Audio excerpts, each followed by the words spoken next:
Bonjour à tous et bienvenue à l'INSEP. Donc on est heureux de vous accueillir donc aujourd'hui à l'INSEP sur cette demi-journée qui va se poursuivre pour nous sur 2 jours sur un séminaire consacré à la formation à distance et donc avec tout ce qui est roadmap 2019 sur la plateforme. Donc dans un premier temps, on va échanger un petit peu. Donc qu'est-ce que l'INSEP? Qu'est-ce qu'un champion? Qu'est-ce que former? Qu'est-ce que performer dans le haut niveau? Après, on vous montrera un petit peu notre stratégie sur le numérique et notre roadmap à nous en interne à l'INSEP. Donc voilà, et on finira donc on clôturera par une visite de l'INSEP par petits groupes. Donc sur la visite, on tombera sans doute sur des entraînements. Donc il faudra être un petit peu pas trop faire de bruit. On est sur un parc d'environ 30 hectares. Donc il y aura 3 groupes qui seront faits sur une visite qui va durer à peu près un quart d'heure, une demi-heure. 3 quarts d'heure. Ouais, 3 quarts d'heure. Vous avez pris des baskets, non? Donc voilà, donc je suis Eric Laboucher, je suis donc en charge de l'unité de développement du numérique et de l'innovation à l'INSEP. Donc tout d'abord, merci à Florian qui est présent là aujourd'hui pour voilà, vous terre de champion, c'est un champion. Donc on parlera un petit peu, on échangera après qu'est-ce qu'un champion avec les contraintes et ce qu'on met en place aussi à l'INSEP. Et merci à Dorian d'avoir organisé le séminaire concernant la formation à distance, qui était en charge de tout ce projet-là. Et bien entendu à toute l'équipe CIFADIS, Future Skill, avec qui on mène un partenariat depuis, on va dire, 15 ans. On était un des premiers clients, donc je les ai bien saoulés pendant 10 ans ou 15 ans pour arriver à ce qu'on voulait. On n'a pas encore tout, je vous rassure. Donc voilà, je leur demande d'embaucher plus, mais je ne sais pas si ça va se dire. Mais, donc voilà. Donc on a une grosse roadmap, nous, de développement spécifique à la plateforme. On pourra vous montrer, on pourra même aussi la partager, voire l'échanger. Et donc, bienvenue encore à tous et merci. Voilà. Je te laisse la place. Merci, merci. Donc, je vais commencer par me présenter. Donc, Elisabeth Derriac, moi, je suis directrice commerciale et en charge du développement de l'entreprise. Effectivement, merci à tous d'être là et merci à Eric à l'INSEP de nous avoir accueillis, voilà, pour mener cet événement. On a trouvé ça alors très inspirant. Moi l'idée, c'était de partager en fait cette inspiration avec vous. C'était de se dire finalement, qu'est-ce que le sport peut nous apporter comme enseignement pour faire de nos collaborateurs des champions. Et c'est un sujet qui me tenait à cœur parce que personnellement, j'ai traversé un moment dans ma vie une maladie très compliquée. Ça tombait l'année des JO en 2012. Et je ne sais pas pourquoi, je me suis accrochée finalement à ces JO et ça m'a apporté plein de choses sur, sur le fait de se dépasser, de goûter à l'effort, etc. Ça m'a vraiment vrillée et j'ai gardé ça en moi. Et petit à petit, je me suis toujours dit, voilà, j'aimerais, je trouve que dans la formation, on retrouve des valeurs communes. Il y a plein de choses, c'est plein d'enseignements, les vocabulaires sont partagés. Et plus j'ai eu de lecture en préparant ce séminaire, et plus je lisais, et plus je trouvais du vocabulaire qui convergeait. Et donc, je suis vraiment très, très excitée, entre guillemets, sur voilà, le fait d'avoir préparé cette présentation et de partager ça avec vous. Et je vous remercie. Je vais laisser la parole à Amélie pour qu'elle se présente. Bonjour à tous, je suis Amélie Reyes. J'ai la chance de travailler dans les équipes Future Skill depuis 2 ans. Je suis ce qu'on appelle Client Success Manager et mon rôle à moi, c'est d'accompagner nos clients pour faire en sorte que les dispositifs de formation qu'ils déploient au sein des solutions soient performants, atteignent les KPIs qui ont été définis ensemble et que les apprenants, les managers, les formateurs et les administrateurs et tous ceux qui travaillent avec vous et autour de vous sur ce type de solution soient satisfaits et s'épanouissent dans l'usage de la solution. Voilà. Donc si vous avez à râler, c'est maintenant, hein, c'est elle.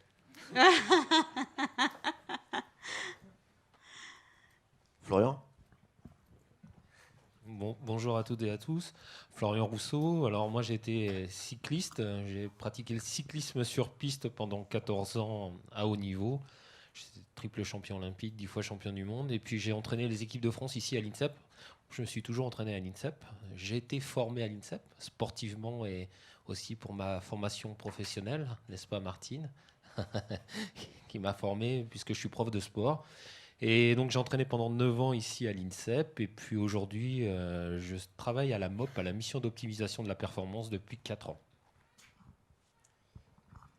Merci, bonjour à tous. Dorian Winkelmuller, moi je suis à l'INSEP depuis 1 an. Après avoir travaillé comme administrateur de la plateforme e-learning à la Fédération française de basket.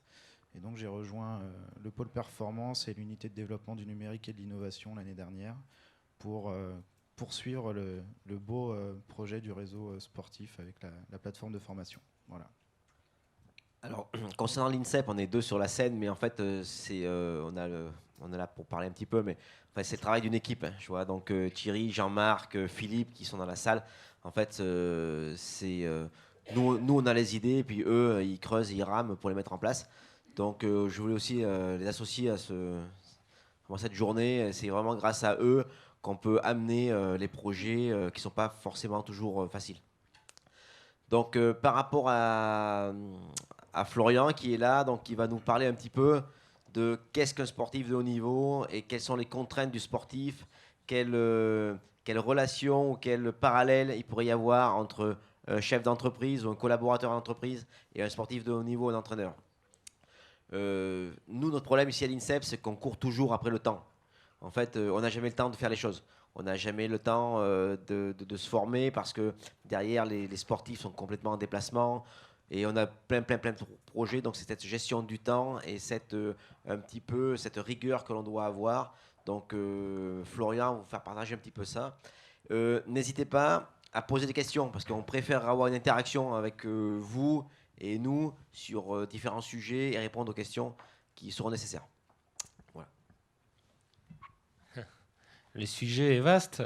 Bon, j'ai répondu à ton invitation. Eric, alors la performance sportive, alors moi je ne viens pas du monde de l'entreprise, hein. J'ai été dans le sport de haut niveau à partir de l'âge de 16 ans, donc j'ai été sportif et puis après entraîneur, j'ai été formé ici.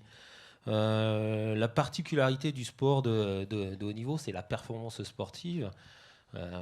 L'excellence sportive, il y a plein de mots qui sont utilisés comme ça, on pourrait en parler beaucoup, après tout dépend quelle définition on met derrière ces mots, mais l'essentiel, alors on s'entraîne, on se forme pour performer ici.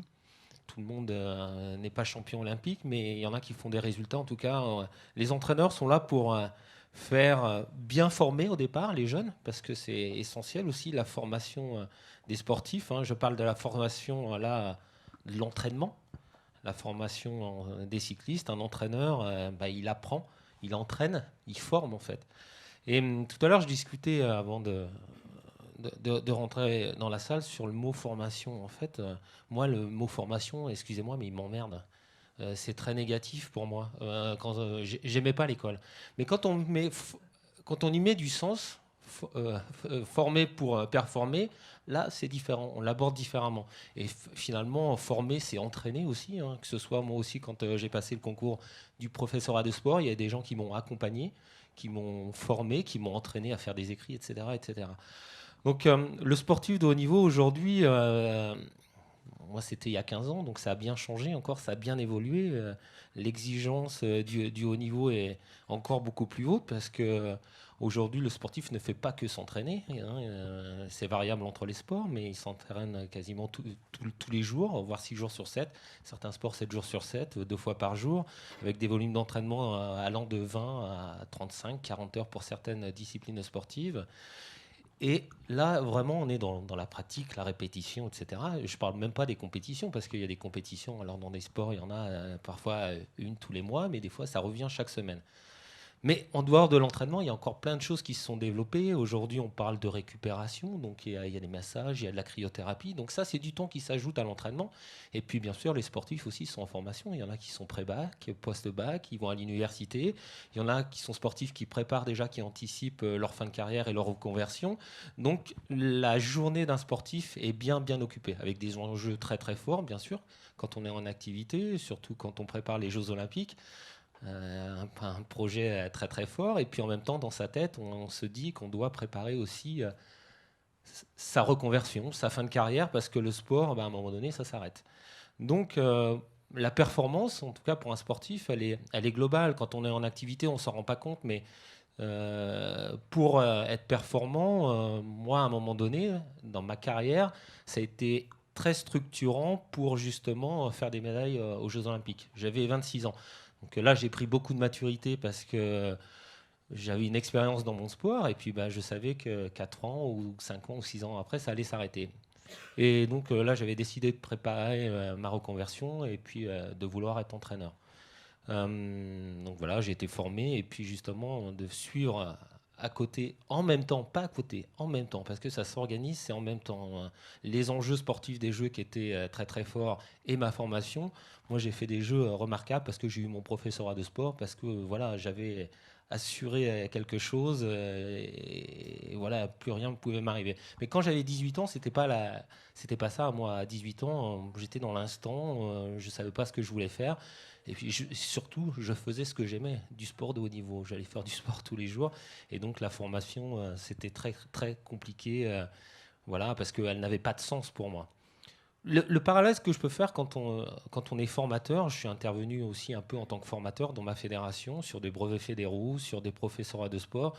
Ce qui est intéressant, en fait, dans le mot formateur, pour moi, c'est la transmission. Moi, je suis dans le sport et surtout dans ma fédération.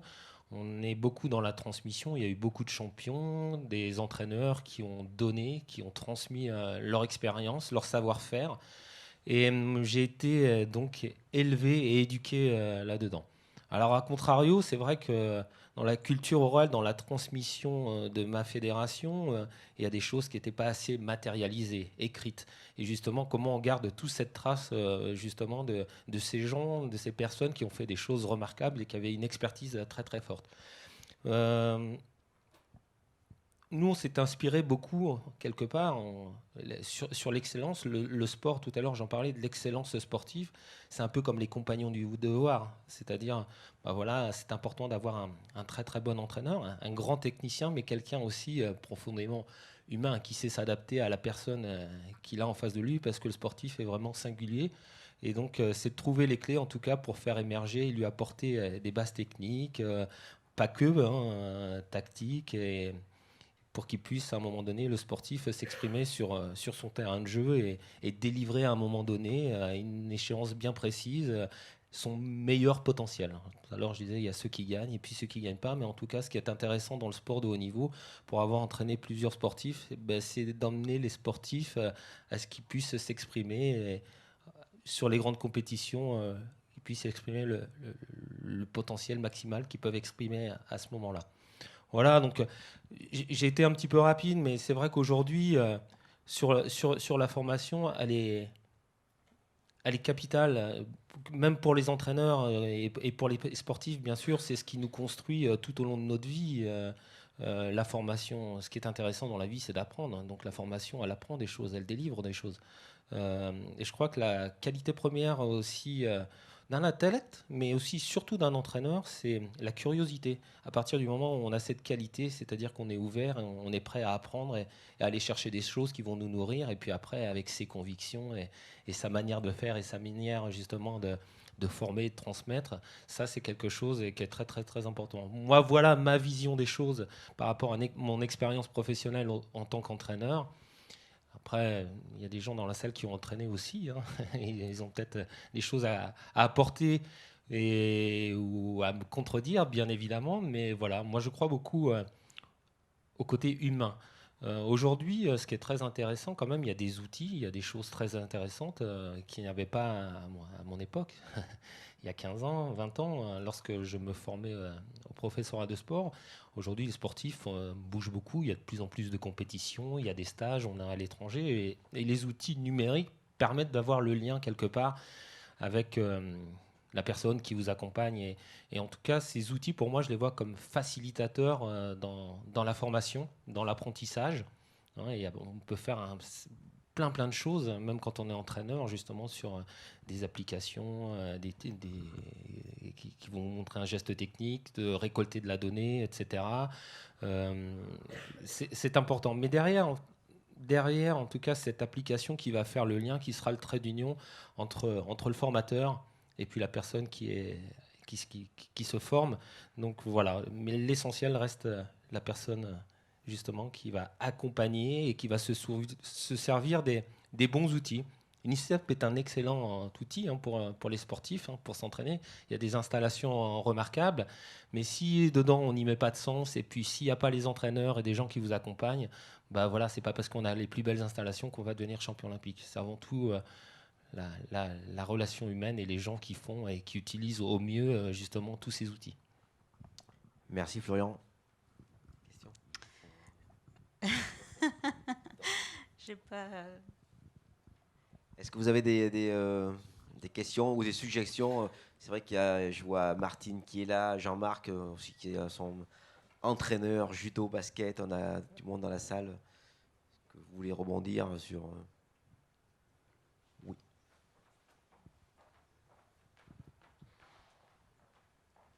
Merci.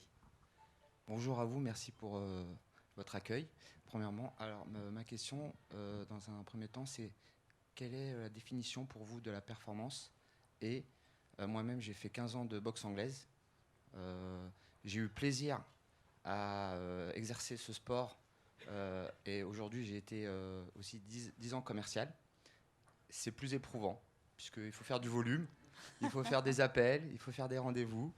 Et voilà, donc je ne sais pas si ma question elle est à l'intérieur. Voilà, je vous laisse répondre. Moi, je n'ai pas votre expérience dans le monde de l'entreprise, mais dans les mots que vous disiez, il faut faire du volume aussi à l'entraînement. Il faut faire du volume, il faut beaucoup s'entraîner déjà. Le haut niveau, la performance, c'est déjà de la quantité. Et bien sûr de la qualité, mais à partir du moment où on s'engage dans une démarche de compétition de haut niveau, de performance, donc c'est la confrontation aux autres. Il faut être meilleur. En tout cas, on veut être devant les autres, gagner. Tout à l'heure, je disais tout le monde ne gagne pas, mais en tout cas, on a toujours ce rêve, cette ambition d'être devant les autres et puis d'aller faire les Jeux Olympiques, de gagner une médaille ou au championnat du monde. Donc, la performance sportive pour le haut niveau qui caractérise les sportifs qui sont ici. En tout cas, bien sûr, ils ont plein d'étoiles dans les yeux quand ils rentrent ici à l'âge de 15-16 ans. Et puis, il y en a qui réussissent, il y en a qui réussissent pas à toucher justement le Graal ou les rêves qu'ils pouvaient avoir. Mais en tout cas, toute cette démarche, en tout cas de sportifs de haut niveau, leur a appris des choses. J'espère que le sport de haut niveau, de la boxe, vous a apporté quelque chose dans votre milieu professionnel, j'en suis sûr. Mais voilà, donc il y a des mots quand même, il y a des transversalités importantes. Vous parlez de volume, le sport de haut niveau aussi, et pour la performance sportive, c'est beaucoup de travail et beaucoup de rigueur et un engagement personnel très très fort. Je pense que l'entraînement sur une semaine, je parle d'entraînement pour certains sports, ça peut aller jusqu'à 35 heures par semaine. On parle d'entraînement, on ne parle pas de formation, on ne parle pas d'aller manger, on ne parle pas d'être au médical, etc. Donc quand vous prenez une athlète qui arrive ici, je prends une gym, qui a entre 12 et 14 ans, qui arrive ici, qu'on lui impose quelque part sur le très haut niveau ces contraintes-là, c'est vrai que c'est vraiment du temps. Ça veut dire que quelque part sa vie au quotidien, les surprises parties, les booms, les soirées avec les copines, etc., vous oubliez tout ça, quoi. Enfin, je ne sais pas si Martine me contredira pas sur ce sujet-là, ou Jean-Marc, qui seront plus à même de parler du planning et d'un planning de sportif de haut niveau qui est très très contraignant. Est-ce que vous êtes sûr que forcément vous avez toujours le plaisir parce que quand je les vois s'entraîner à la salle, ils se font mal. De toute façon, ça reste quand même. Là, je vais parler de moi.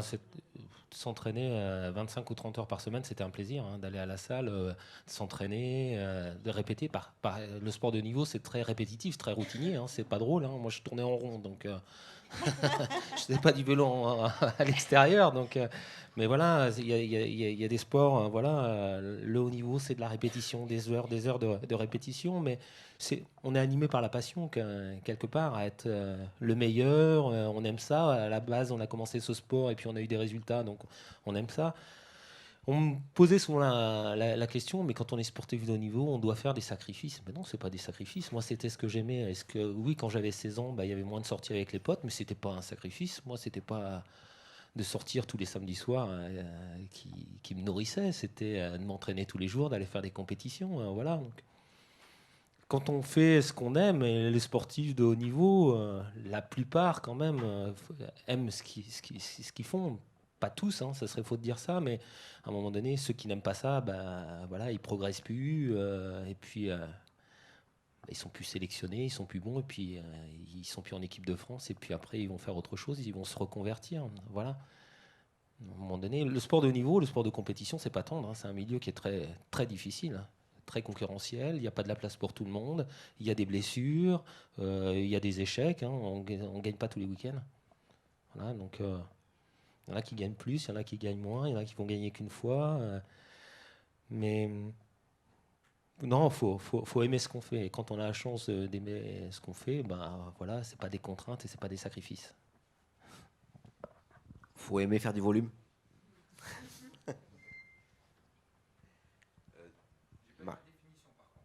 Ouais. Martine. Je ne veux pas te contredire, Eric, bien sûr, mais je veux seulement expliquer un petit peu l'intérêt que peut avoir ces plateformes de formation. Bon, moi, je suis Martine Dupont, aujourd'hui DTN adjoint à la Fédération française de judo sur le secteur enseignement et formation. Donc, j'ai été athlète et aussi ici à l'INSEP, alors il y a plus de 15 ans. Hein.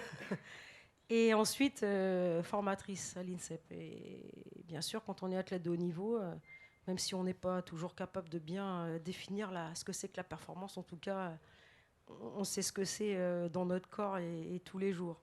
Et donc aussi, on sait ce que c'est que l'entraînement au quotidien des athlètes, et puis faire rentrer dans une journée qui fait que 24 heures, l'entraînement, effectivement, le médical, les cours, quand même un petit peu de loisirs, etc. Donc quand je suis devenue formatrice ici à l'INSEP, bien sûr, j'avais à cœur de donner les meilleures conditions possibles pour les athlètes qui étaient là. Et effectivement, les choses évoluent et aujourd'hui, sûrement encore de façon encore plus considérable, la journée des athlètes, c'est vraiment timé, quoi. C'est de 8h à 10h les cours, de 10h15 à midi, voire 13h l'entraînement. De 13h15 à 14h, c'est le repas. 14h30, on revient en cours. À 16h, on a rendez-vous avec le médecin ou bien à la récupération. Et à 18h, pour les plus jeunes, on a la séance des devoirs. Donc, vous imaginez ça. Et effectivement, c'est ça la performance. C'est ça tous les jours. Il n'y a pas de week-end, il n'y a pas de jour férié. Il n'y a pas de. C'est pas des choses qu'on. Enfin, voilà. Je ne sais pas si ça vous donne une définition de ce que c'est que la performance. Mais en tout cas, c'est ça. Et donc, quand ça a démarré, j'étais moi ici formatrice à l'INSEP, et l'opportunité d'avoir un outil finalement qui permettait de pouvoir donner un petit peu de souplesse finalement aux sportifs, c'est-à-dire qu'ils n'étaient pas contraints d'être là entre 8h et 10h en cours ou entre 14h et 16h, parce que c'est ça aussi. Et là, ça leur permettait peut-être, quand ils étaient en déplacement ou quand ils étaient le soir ou l'après-midi, à un moment où ils étaient un peu plus tranquilles, ils pouvaient se poser finalement face à un écran et avoir quelques interventions. Donc moi, j'ai trouvé tout de suite un intérêt important justement pour donner un peu de souplesse à cette vie d'athlète qui est quand même extrêmement difficile. Donc, je ne sais pas si ça a marché parce que c'est aussi c'est pas simple quand même de se retrouver seul face à un écran pour apprendre. Hein. Il y a aussi quand même des choses à mettre en place et je pense qu'aujourd'hui on doit à nouveau encore progresser peut-être dans ce secteur.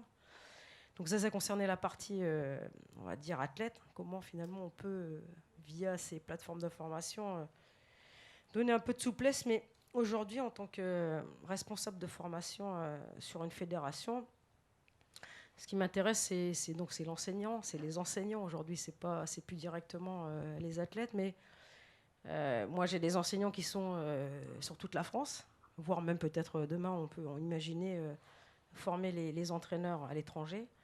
Et cette possibilité, finalement, ce genre d'outils, ça permet aussi de peut-être d'harmoniser des contenus, de donner des contenus à des personnes qui n'ont pas envie de monter à Paris pour se former, qui n'ont pas envie ou pas la possibilité.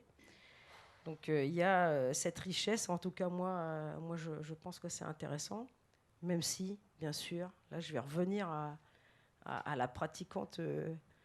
Même si tout le monde, comme le dit Florian, n'a pas été champion olympique, en tout cas, la plupart des sportifs essaient de tout mettre en œuvre pour y arriver. on ne peut pas non plus enlever, c'est-à-dire la plateforme de formation, c'est bien, mais il faut aussi, on est très poussé là-dessus, c'est la pratique. C'est-à-dire qu'effectivement, il faut les deux. On ne peut pas imaginer former des gens parce qu'on va les mettre devant un ordinateur.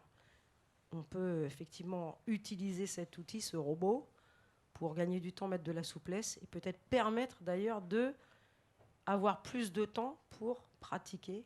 Pratiquer, ça veut dire être ensemble, échanger, et voilà. Je vous remercie.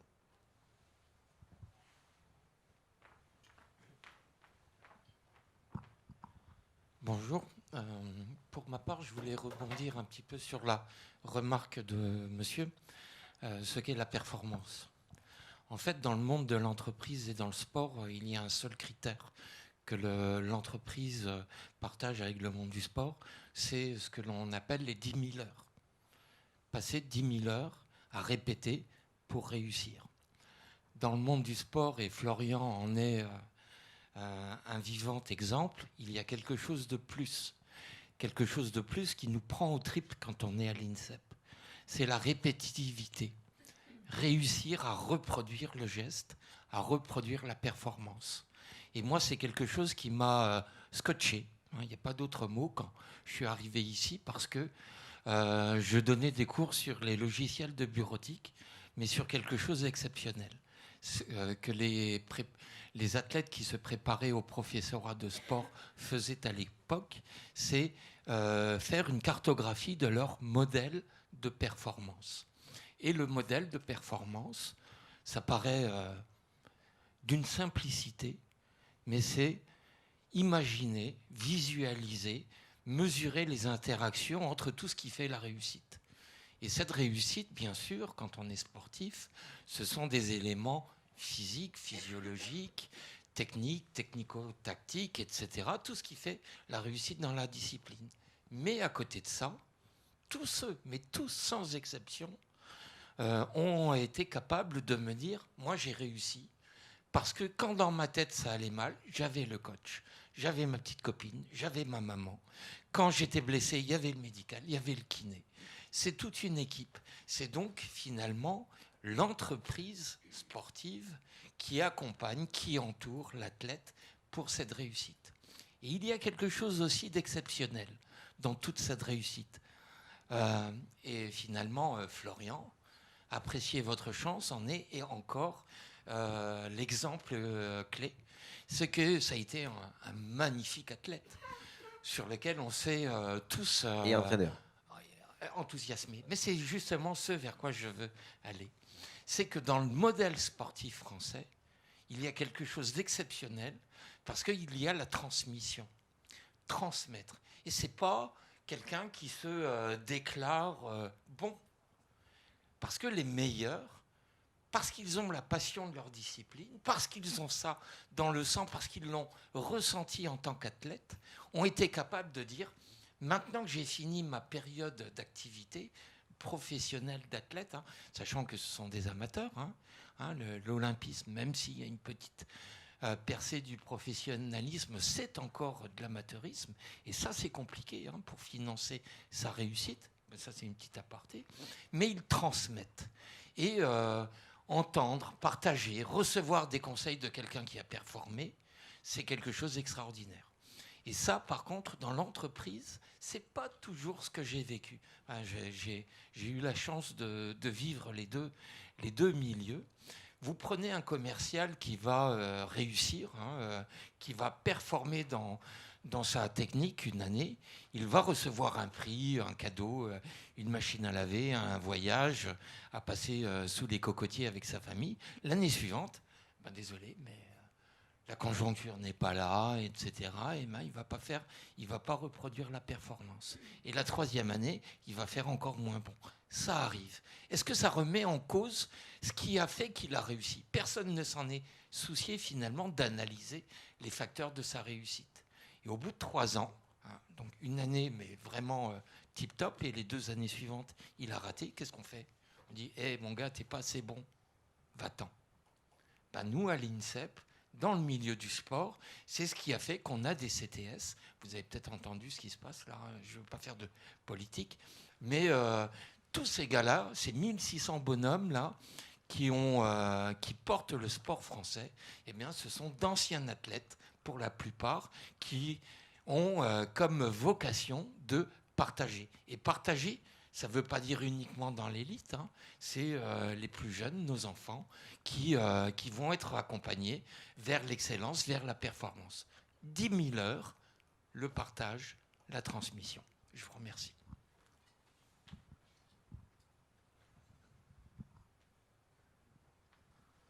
Oui. Dorian.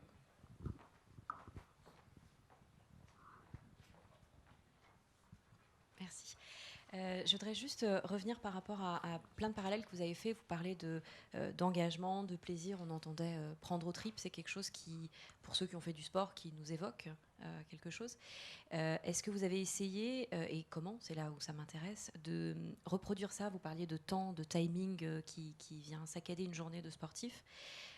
Entre les moments justement dits de formation, vous le disiez au début, ça peut nous emmerder. Clairement, comment vous faites en sorte d'engager, d'arriver à ce qu'ils trouvent du plaisir et que donc ils soient là, parce que quand on est derrière l'écran, on peut être là sans être là. Et donc réellement arriver à les engager dans ces temps de formation qui, même si la pratique est toujours importante, ne peuvent pas, à un moment donné, on ne peut pas s'en amender complètement. Donc comment est-ce que vous avez réussi à réengager ou à engager et à leur faire trouver peut-être des temps de plaisir pour faire du parallèle avec leur moment de sport qui leur en procure nécessairement? Bon, j'ai pas été formateur en responsabilité de formation à la Fédération française de cyclisme. J'intervenais de façon ponctuelle sur des modules, mais lorsque j'avais en tout cas les athlètes, moi j'étais entraîneur, responsable de l'entraînement, mais pas que, aussi quand même un peu de leur vie, surtout quand des parents, on entraîne des jeunes de 16 ans qui sont mineurs et qui arrivent de la Guadeloupe ou des quatre coins de la France. On a une responsabilité en tant qu'éducateur, on n'est pas uniquement entraîneur, bien sûr, d'être le relais des parents et être bienveillant justement que leur formation, c'est important, ce qui rassure aussi la famille, parce que bien, pour que l'athlète soit performant, il faut que la famille soit derrière, le pousse, parce que si elle émet beaucoup de doutes, ça va être un frein en tout cas à l'expression de la performance du sportif. Donc je crois que Martine en parlait de tout à l'heure, et à un moment donné, c'est de réguler, d'avoir des temps. Il y avait des temps forts en sport. Bah là, il fallait en tout cas comprendre, et on travaillait avec les formateurs d'ici, on échangeait, dire, bon bah là va falloir lever le pied un petit peu sur la formation parce qu'il n'est pas dispo à l'entraînement et puis il n'est pas du tout dispo pour la formation. C'est une contrainte, il peut pas dormir, il peut pas récupérer, donc il perd son temps finalement d'être en formation. Puis il y a des périodes de trêve, il y a des périodes où fallait essayer donc de planifier. C'est un mot qu'on utilise beaucoup dans le sport. On essaie de planifier des dynamiques de charge, de volume d'entraînement, etc.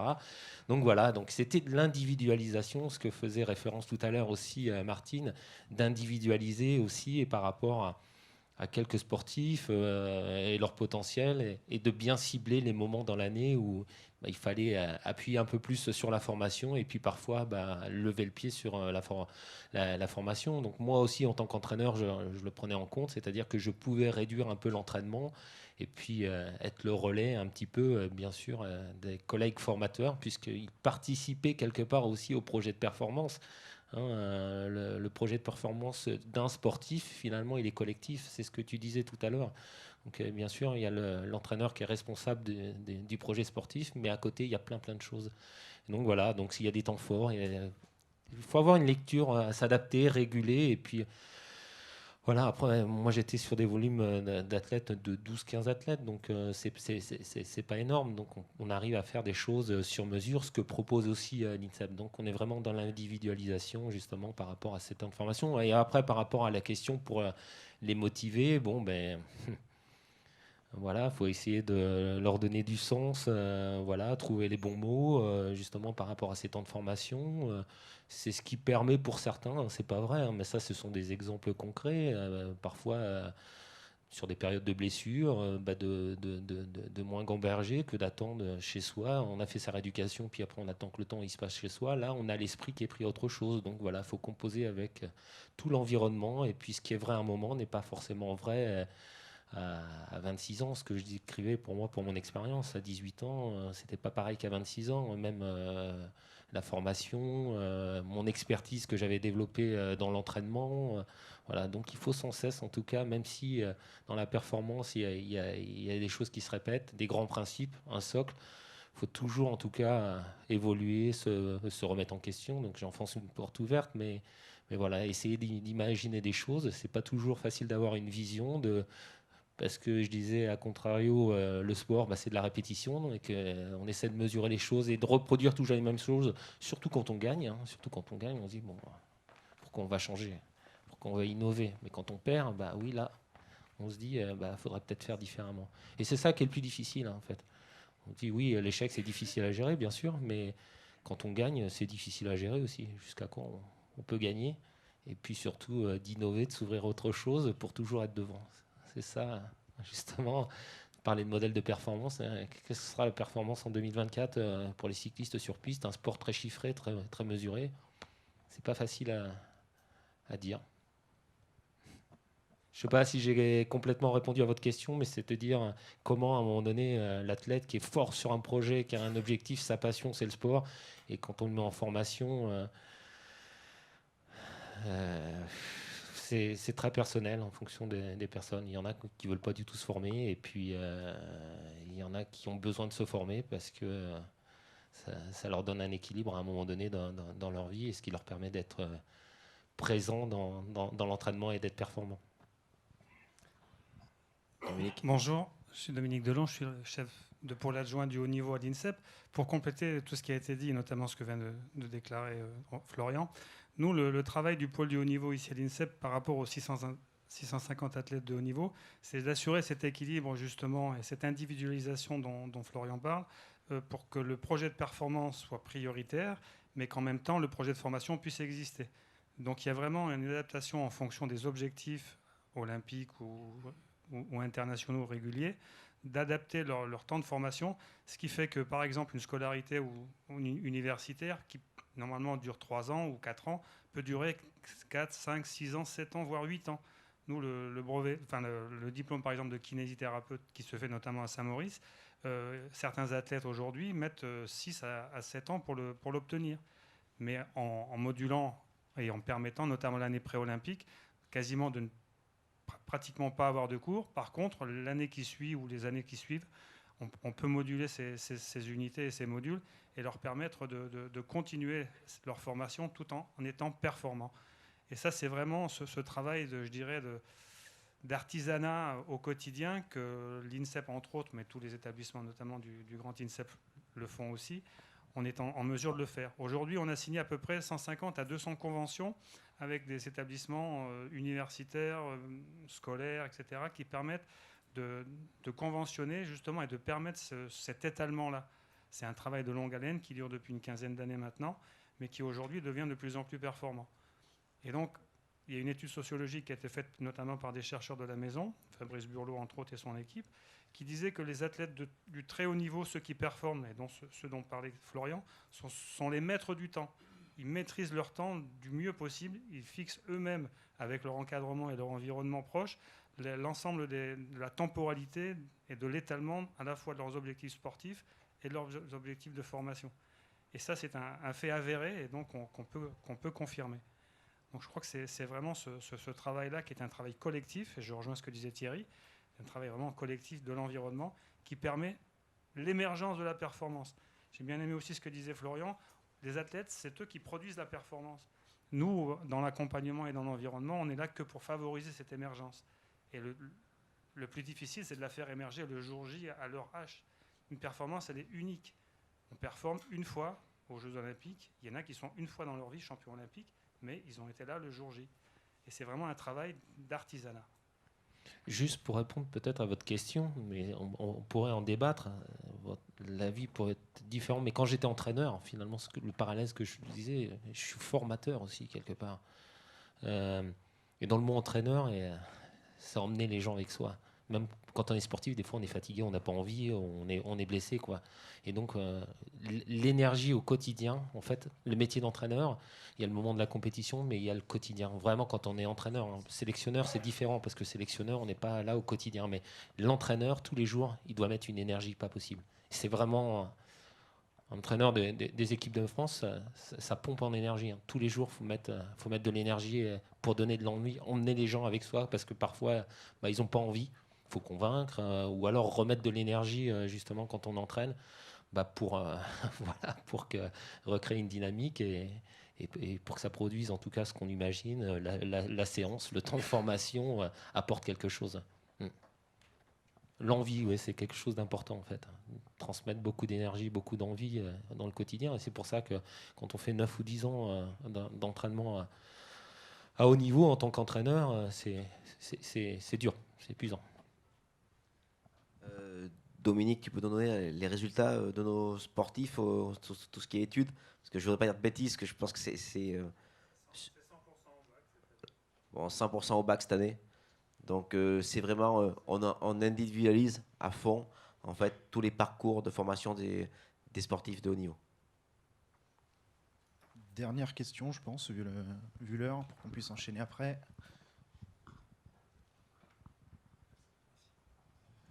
Bonjour, merci pour l'invitation et pour la créativité de vos rendez-vous. Bravo à Florian. Je me posais une question parce que Florian, vous avez été des super records pendant très longtemps. Comment un sportif peut rester aussi longtemps sans avoir le traumatisme de trop, sans avoir la blessure de trop? En d'autres termes, est-ce qu'on est capable aujourd'hui de mesurer, je sais qu'on ne pouvait pas il y a 15 ans, de mesurer à quel moment la personne risque d'avoir le traumatisme de trop, justement, qui empêcherait d'aller loin, comme vous, dans la performance? Deuxième question, si vous permettez. C'est pas parce qu'on a été sportif de haut niveau qu'on est, comme vous, un bon entraîneur, un bon formateur. Qu'est-ce qui fait qu'on devient un bon formateur? Merci. La première question, alors moi dans mon sport, c'est pas un sport où on se blesse, pas traumatisant uniquement. Je faisais le cyclisme sur piste, les épreuves de vitesse, c'est la chute. Là où on peut se casser des clavicules, se blesser, donc là, ça peut être gênant, mais dans la pratique intensive, régulière sur l'usure, la blessure, il y en a très très peu, uniquement en musculation, parce que ils font beaucoup de musculation, les sprinteurs sur piste.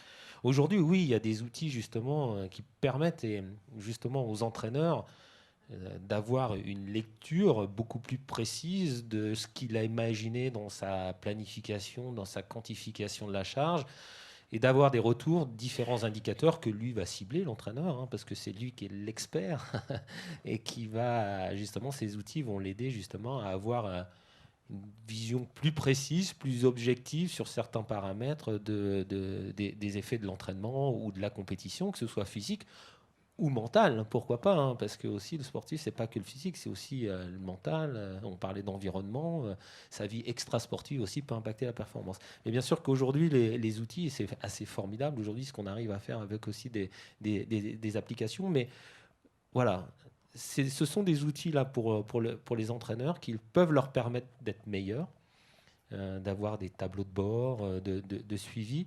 Mais ce n'est pas, en tout cas, l'outil ou la machine. Ça sera toujours l'entraîneur qui prendra la décision. Et ça, c'est important de le dire quand même. Ça doit être des outils encore, j'utilise ce mot, facilitateurs, qui peuvent apporter de la précision et de l'expertise, mais à partir du moment où c'est bien justement posé par rapport au modèle de performance, de ce qu'on veut aller chercher par rapport à, justement, quand on planifie un entraînement, ce qu'on veut aller chercher dans la progression. Donc, voilà. Ensuite, sur la deuxième question, c'était, pardon, j'ai oublié. Ah, oui.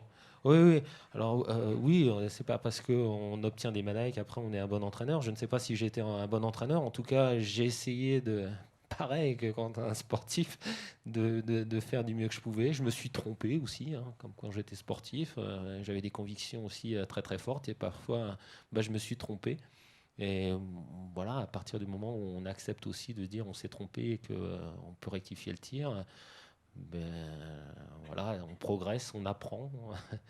Et voilà, on revient, donc on parle de formation, mais on est beaucoup dans le partage aussi d'expériences entre pairs. Et ici, surtout quand on entraîne ici, qu'on exerce ici, il y a beaucoup d'entraîneurs, donc il y a des choses sont pas formels.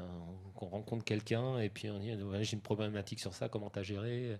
Voilà, ici il y a cette richesse quand même. Donc, après, maintenant, moi je suis plus entraîneur, donc on travaille aussi avec l'INSEP, avec différents services, en tout cas, voilà, de créer des conditions d'échange parfois entre les personnes, entre les experts. Mais moi, j'avais envie de transmettre. J'ai essayé de transmettre ce que j'avais appris. L'erreur, il ne faut surtout pas se mettre dans la position de se dire oui, je vais reproduire moi ce que j'ai fait. Voilà. Donc j'ai été très très bien formé. J'ai eu une sorte de compagnonnage aussi quand j'ai été entraîneur. Voilà. Et puis pour sortir un petit peu de mes habitudes et comment j'avais été formé. Et comment moi j'ai habillé après concrètement ce métier d'entraîneur avec ma personnalité, parce que je sortais et je succédais à un très très grand entraîneur. Donc j'ai un peu reproduit ce qui m'avait appris et transmis. Et il m'a bien fallu 2 ans justement pour prendre un petit peu plus de risques, m'ouvrir et puis mieux incarner ce métier, enfin cette passion aussi d'entraîneur pour accompagner les athlètes que j'entraînais ici pour préparer 2 Olympiades. Voilà, j'ai fait ça pendant 9 ans. Et après, j'ai décidé d'arrêter puisque j'ai, entre autres, pas que ça, mais j'avais, je pense, atteint ma limite. Je ne pouvais plus apporter au système, à l'équipe de France pour les faire progresser. Voilà. J'avais peut-être besoin de me reformer, de voir autre chose, de m'ouvrir à autre chose pour prendre plus de recul sur ma pratique d'entraîneur. C'est un petit peu... l'image est facile, hein, mais on est la tête dans le guidon parce que voilà, les cycles se reproduisent. Le rythme sportif et surtout le rythme olympique, c'est 4 ans avec des compétitions importantes de sélection. Et voilà, pam, les Jeux olympiques sont terminés. Et puis on repart vite, on se reprojette sur le cycle d'après, même si on a anticipé des choses avant parce qu'il y a des sportifs qui ne vont pas faire les Jeux là tout de suite. Ils se projettent à des Jeux sur le coup d'après. Donc voilà, on n'a pas peut-être... On ne prend pas peut-être suffisamment le temps à un moment donné d'analyser un petit peu sa pratique professionnelle, de prendre ce recul et pour rapporter un peu d'énergie et puis peut-être essayer de réfléchir et apporter quelque chose parce qu'on est toujours là dans cette démarche de compétition pour être les meilleurs, pour gagner. Et donc à un moment donné, parfois on ne trouve plus les clés. Question ? Ouais, je vais juste faire un petit point pour terminer. Si on reprend le thème un peu du regroupement, former pour performer, moi j'ai retenu 3 mots dans le discours, même s'il était très très riche. Humain, transmission, individualisation. Est-ce qu'on est à peu près là-dedans ? Je pense que c'est un bon parallèle entre justement la formation d'un sportif de haut niveau et la formation d'un collaborateur de haut niveau aussi pour performer au sein de l'entreprise. Donc je pense qu'on est sur les bons travail termes. d'équipe, parce que l'INSEP, c'est vraiment, Et travail comme l'a dit d'équipe. Dominique, c'est pas seulement une personne ou une entité, c'est vraiment une équipe qui est au service de l'athlète de haut niveau. Si un athlète a raté un cours ou a raté, on est capable de le faire récupérer avec un enseignant, un athlète. On est capable de l'amener justement, on est capable d'étaler sa formation et d'être vraiment et de s'adapter à ses besoins. C'est pas l'athlète qui s'adapte à nos besoins, c'est l'institution qui va s'adapter au projet de performance de l'athlète. Allez, le dernier, sinon on ne tient plus le temps. Bonjour, Christian Pladouette, je suis consultant.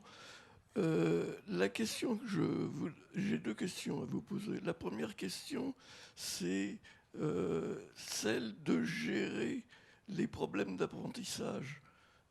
Parce que notre cerveau est fait de telle façon qu'on a des stades.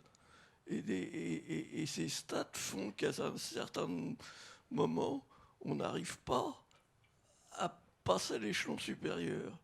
Et comment vous arrivez à permettre de passer ces stades-là?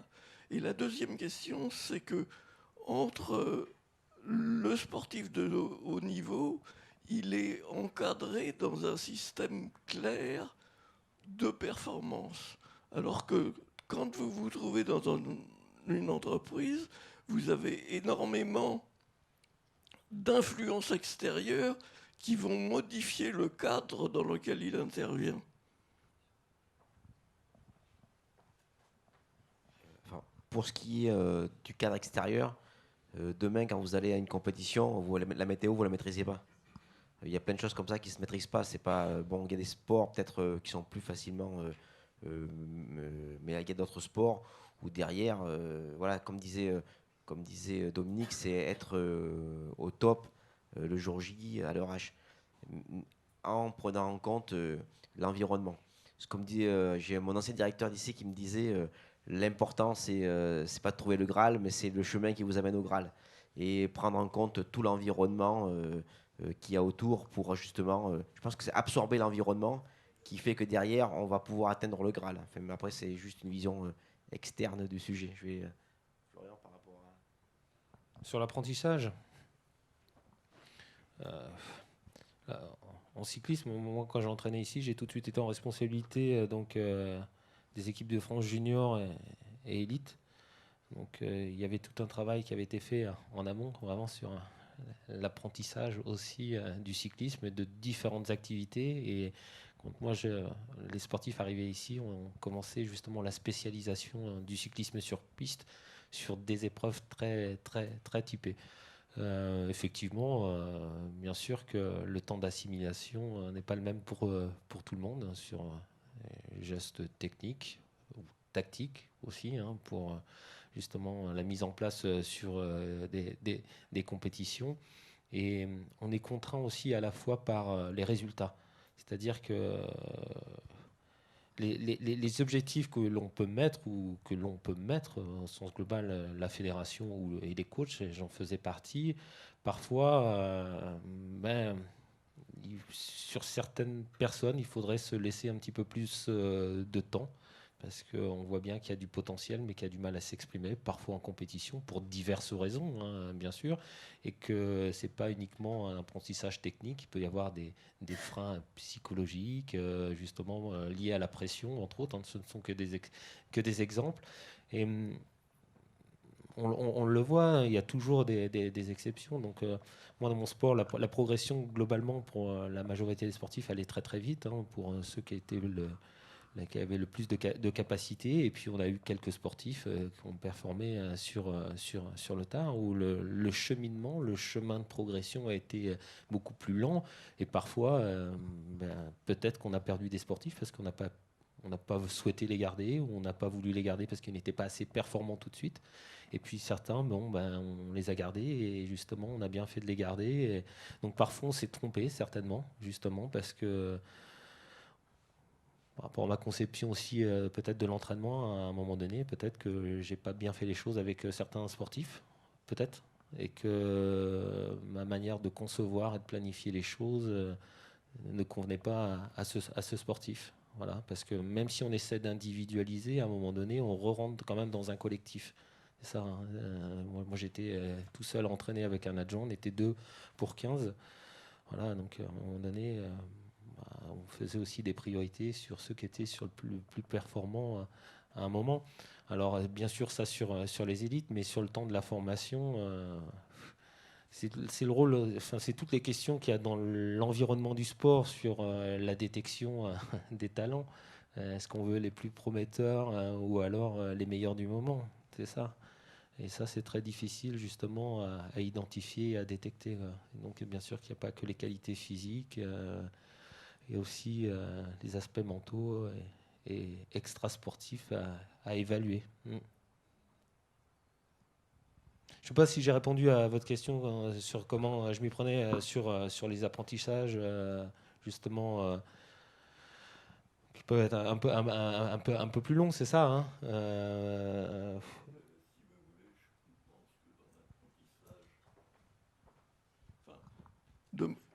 De mon expérience d'apprenti et puis ensuite d'enseignant, m'a donné une grande prudence vis-à-vis du temps.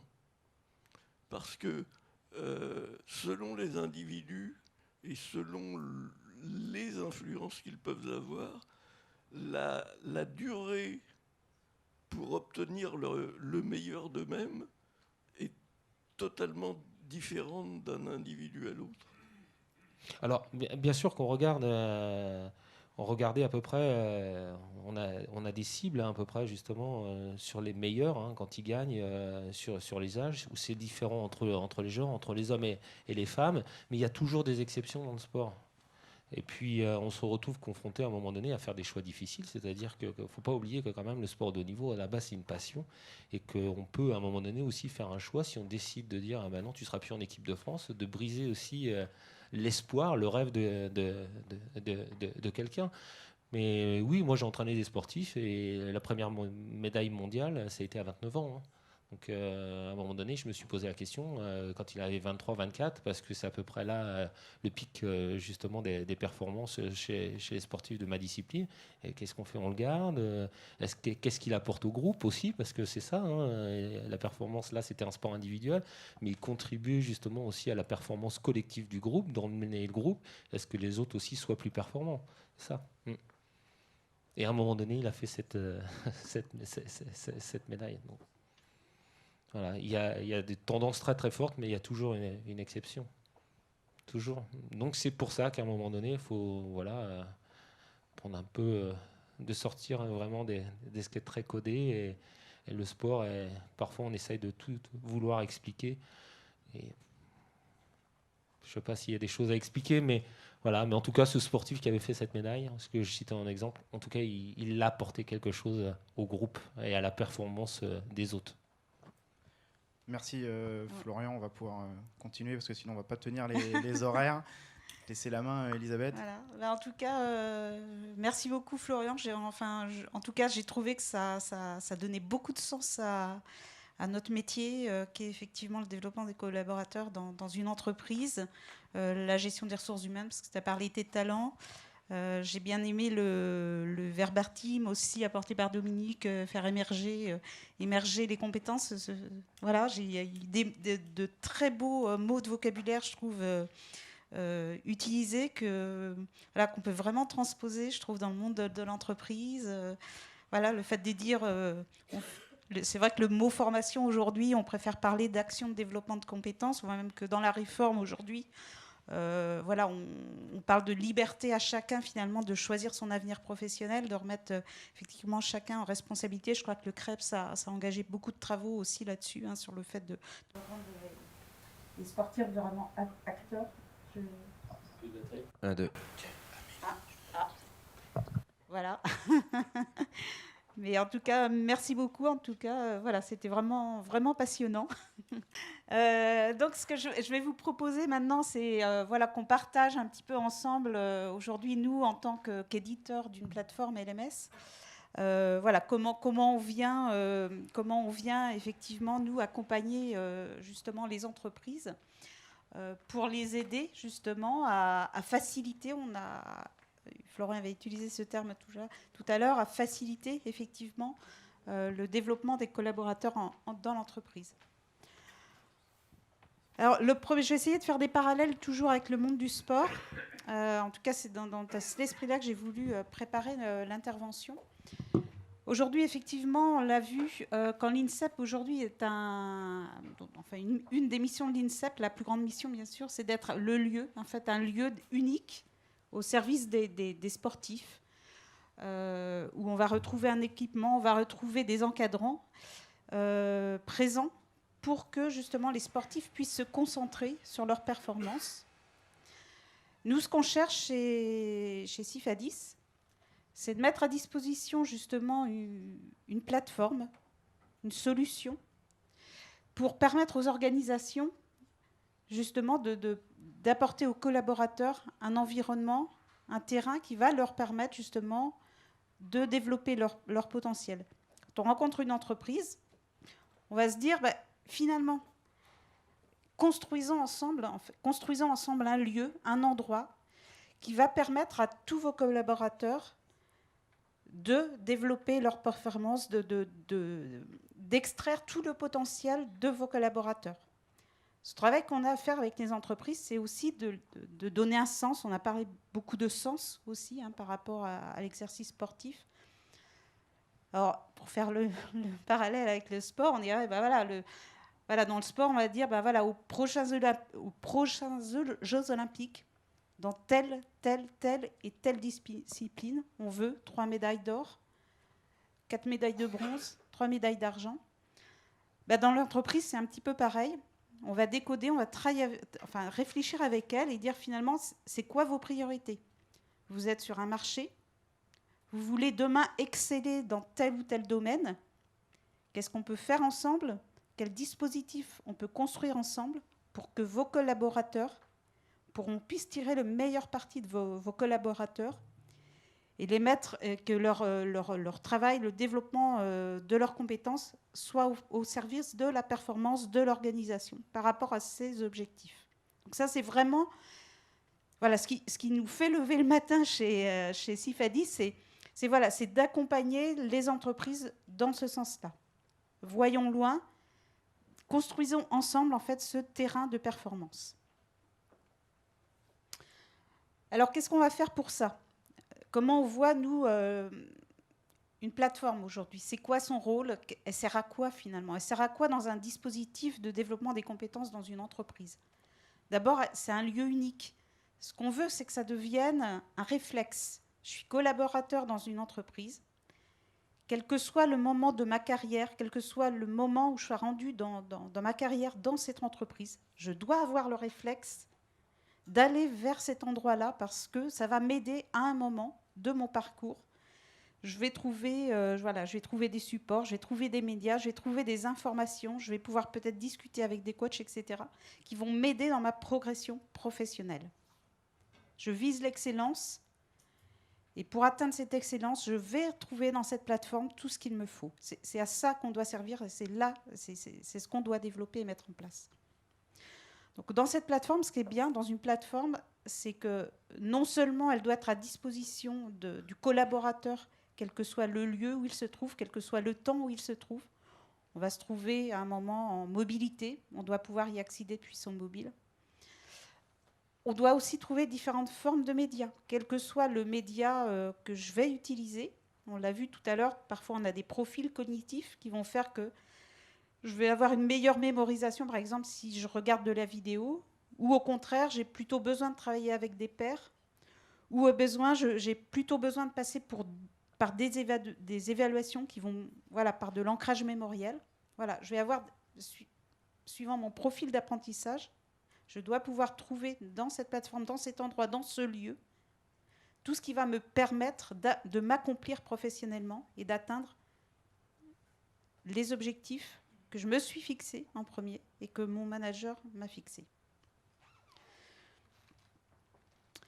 Alors, on sait que globalement, en gros, dans les grosses organisations, en général, le temps professionnel ou le temps d'un poste, c'est entre 3 et 5 ans. On va dire quelque chose comme ça, entre 3 et 5 ans. Souvent, dans les grandes organisations, en tout cas, au bout de 5 ans, on essaie de faire évoluer les collaborateurs, de leur proposer un autre projet professionnel. Donc en 5 ans, allez, on va faire 4 ans pour être au milieu. Voilà, je vais me retrouver à différents moments. Alors forcément, ça va commencer par l'onboarding. J'arrive dans l'entreprise. On a parlé tout à l'heure de contexte d'exercice sportif. Ce qu'il faut quand j'arrive, j'ai beau être un excellent professionnel, on va rester sur le domaine de la vente tout à l'heure, j'ai beau être un excellent professionnel de la vente, on sait très bien qu'il y a des collaborateurs excellents professionnels de la vente qui, dans un contexte d'entreprise, vont se performer. Dans un autre contexte d'entreprise, ils ne vont pas du tout se retrouver, ça ne va pas marcher, ils vont pas réussir, ils ne vont pas s'accomplir. Et pareil avec un manager, il y a des équipes dans lesquelles ils seront à l'aise, ils vont développer leur potentiel. Et puis d'autres, parce qu'ils sont dans une équipe où ça ne fonctionne pas, l'ambiance de l'équipe ne va pas, et donc là, ça ne va pas marcher. Donc la première chose à comprendre quand on arrive dans une entreprise, c'est déjà, c'est quoi les règles de l'entreprise? C'est quoi son code? C'est quoi? Donc là, on est un peu, si je fais encore le parallèle avec le sport, c'est quoi les règles du jeu, finalement? C'est quoi les règles du jeu de cette entreprise dans laquelle j'arrive? Donc la plateforme, elle est là aussi pour cette phase d'onboarding, pour proposer aux collaborateurs de mettre à disposition des médias qui vont lui permettre d'acquérir tous les codes de l'entreprise, ses règles, comment ça fonctionne. là, c'est des choses qui ne sont pas forcément liées proprement à mon poste, mais en tout cas au contexte d'exercice de mon poste. Et puis, j'ai retrouvé quand même ce qu'on appelait tout à l'heure les bases, je crois que c'est le terme qui a été utilisé, les bases techniques. Voilà, je vais exercer mon métier de commercial. C'est quoi les bases techniques du métier de commercial dans l'entreprise dans laquelle je rentre, l'entreprise que j'intègre? Effectivement, si je vends des petits pois ou si je vends, je ne sais pas, des machines-outils, forcément, je ne vais pas avoir forcément les mêmes techniques commerciales à mettre en place pour la vente. Je suis toujours vendeur, mais ce n'est pas forcément les mêmes techniques. Donc, dans cette phase d'onboarding, je vais me familiariser avec les compétences clés qui vont me permettre d'exercer mon travail dans cette entreprise. Donc là, par exemple, vous avez des images de la plateforme qui ont été donc personnalisées pour, par exemple, permettre aux collaborateurs, lors qu'ils se connectent à la plateforme, de trouver un certain nombre d'actualités sur l'entreprise qu'il intègre. Voilà, c'est un exemple d'usage. On va aussi pouvoir trouver, tiens, il y a tout un catalogue de formations dans cette entreprise qui est à ma disposition, même si je ne m'en sers pas tout de suite en arrivant, je sais quand même que demain, voilà, ça me donne une vision pour demain. Mon petit bonhomme, il avance. Dans un deuxième temps, ce que je vais chercher à faire, c'est à développer les compétences dans mon poste. Donc, j'ai vu quelles étaient les compétences clés, j'ai compris les règles du jeu, j'ai compris ce que j'avais à faire, les bases techniques que j'avais à opérer. Voilà, maintenant, il faut que je développe ces compétences. Alors, moi, j'ai fait beaucoup de danse. Dans la danse, quand on démarre un cours de danse 1h30, il y a 1 heure qui est consacrée à peu près à ce qu'on appelle la barre.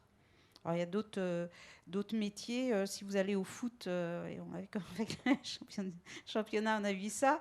Avant le match de foot, vous voyez les gars là, qui mettent des cercles, qui s'amusent comme ça. C'est pas pour jouer, c'est bien pour chauffer les muscles.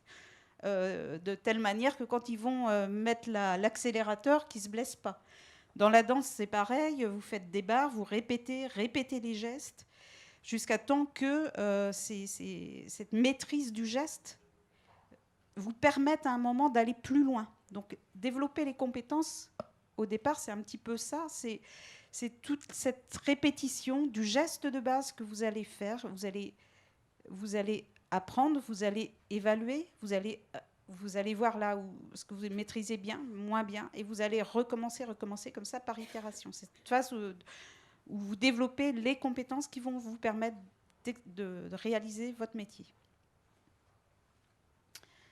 Après, vous avez le prolongement des expertises, parce qu'une fois que vous avez bien, effectivement, que vous avez bien cette maîtrise, vous êtes bien entraîné, que vous avez bien chauffé vos muscles, si j'ose parler ainsi, vous allez avoir envie de vous challenger avec vos collègues, parce que vous êtes à l'aise, voilà, vous êtes bien dans votre sport, dans votre activité. Et là, finalement, vous avez envie de commencer un petit peu à discuter avec vos pairs, et de savoir, tiens, au fait, moi j'ai été dans telle situation, j'ai fait comme ça, comment tu aurais fait, etc. Donc là, dans la plateforme, vous allez retrouver ces espaces collaboratifs, on en a parlé tout à l'heure, cet esprit d'équipe.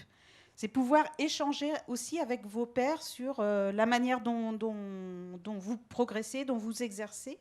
Savoir finalement si votre voisin il ne fait pas un petit peu différemment et si finalement le fait de faire un tout petit peu différemment ne vous permettrait pas d'être un tout petit peu plus efficace. Donc ça, c'est toute cette période de prolongement des expertises. Donc vous allez prendre et puis vous allez donner. C'est vraiment, on est dans ce qu'on disait tout à l'heure, ce mot un petit peu grisonnant de la formation. Là, on est vraiment dans l'action et dans une action collaborative, d'échange, qui va vous permettre d'expérimenter, d'être vraiment dans l'expérience. Et donc, la plateforme est là pour vous permettre, encore une fois, de faciliter ces échanges et de trouver facilement, de créer des groupes, d'échanger avec votre manager et d'échanger avec vos pairs.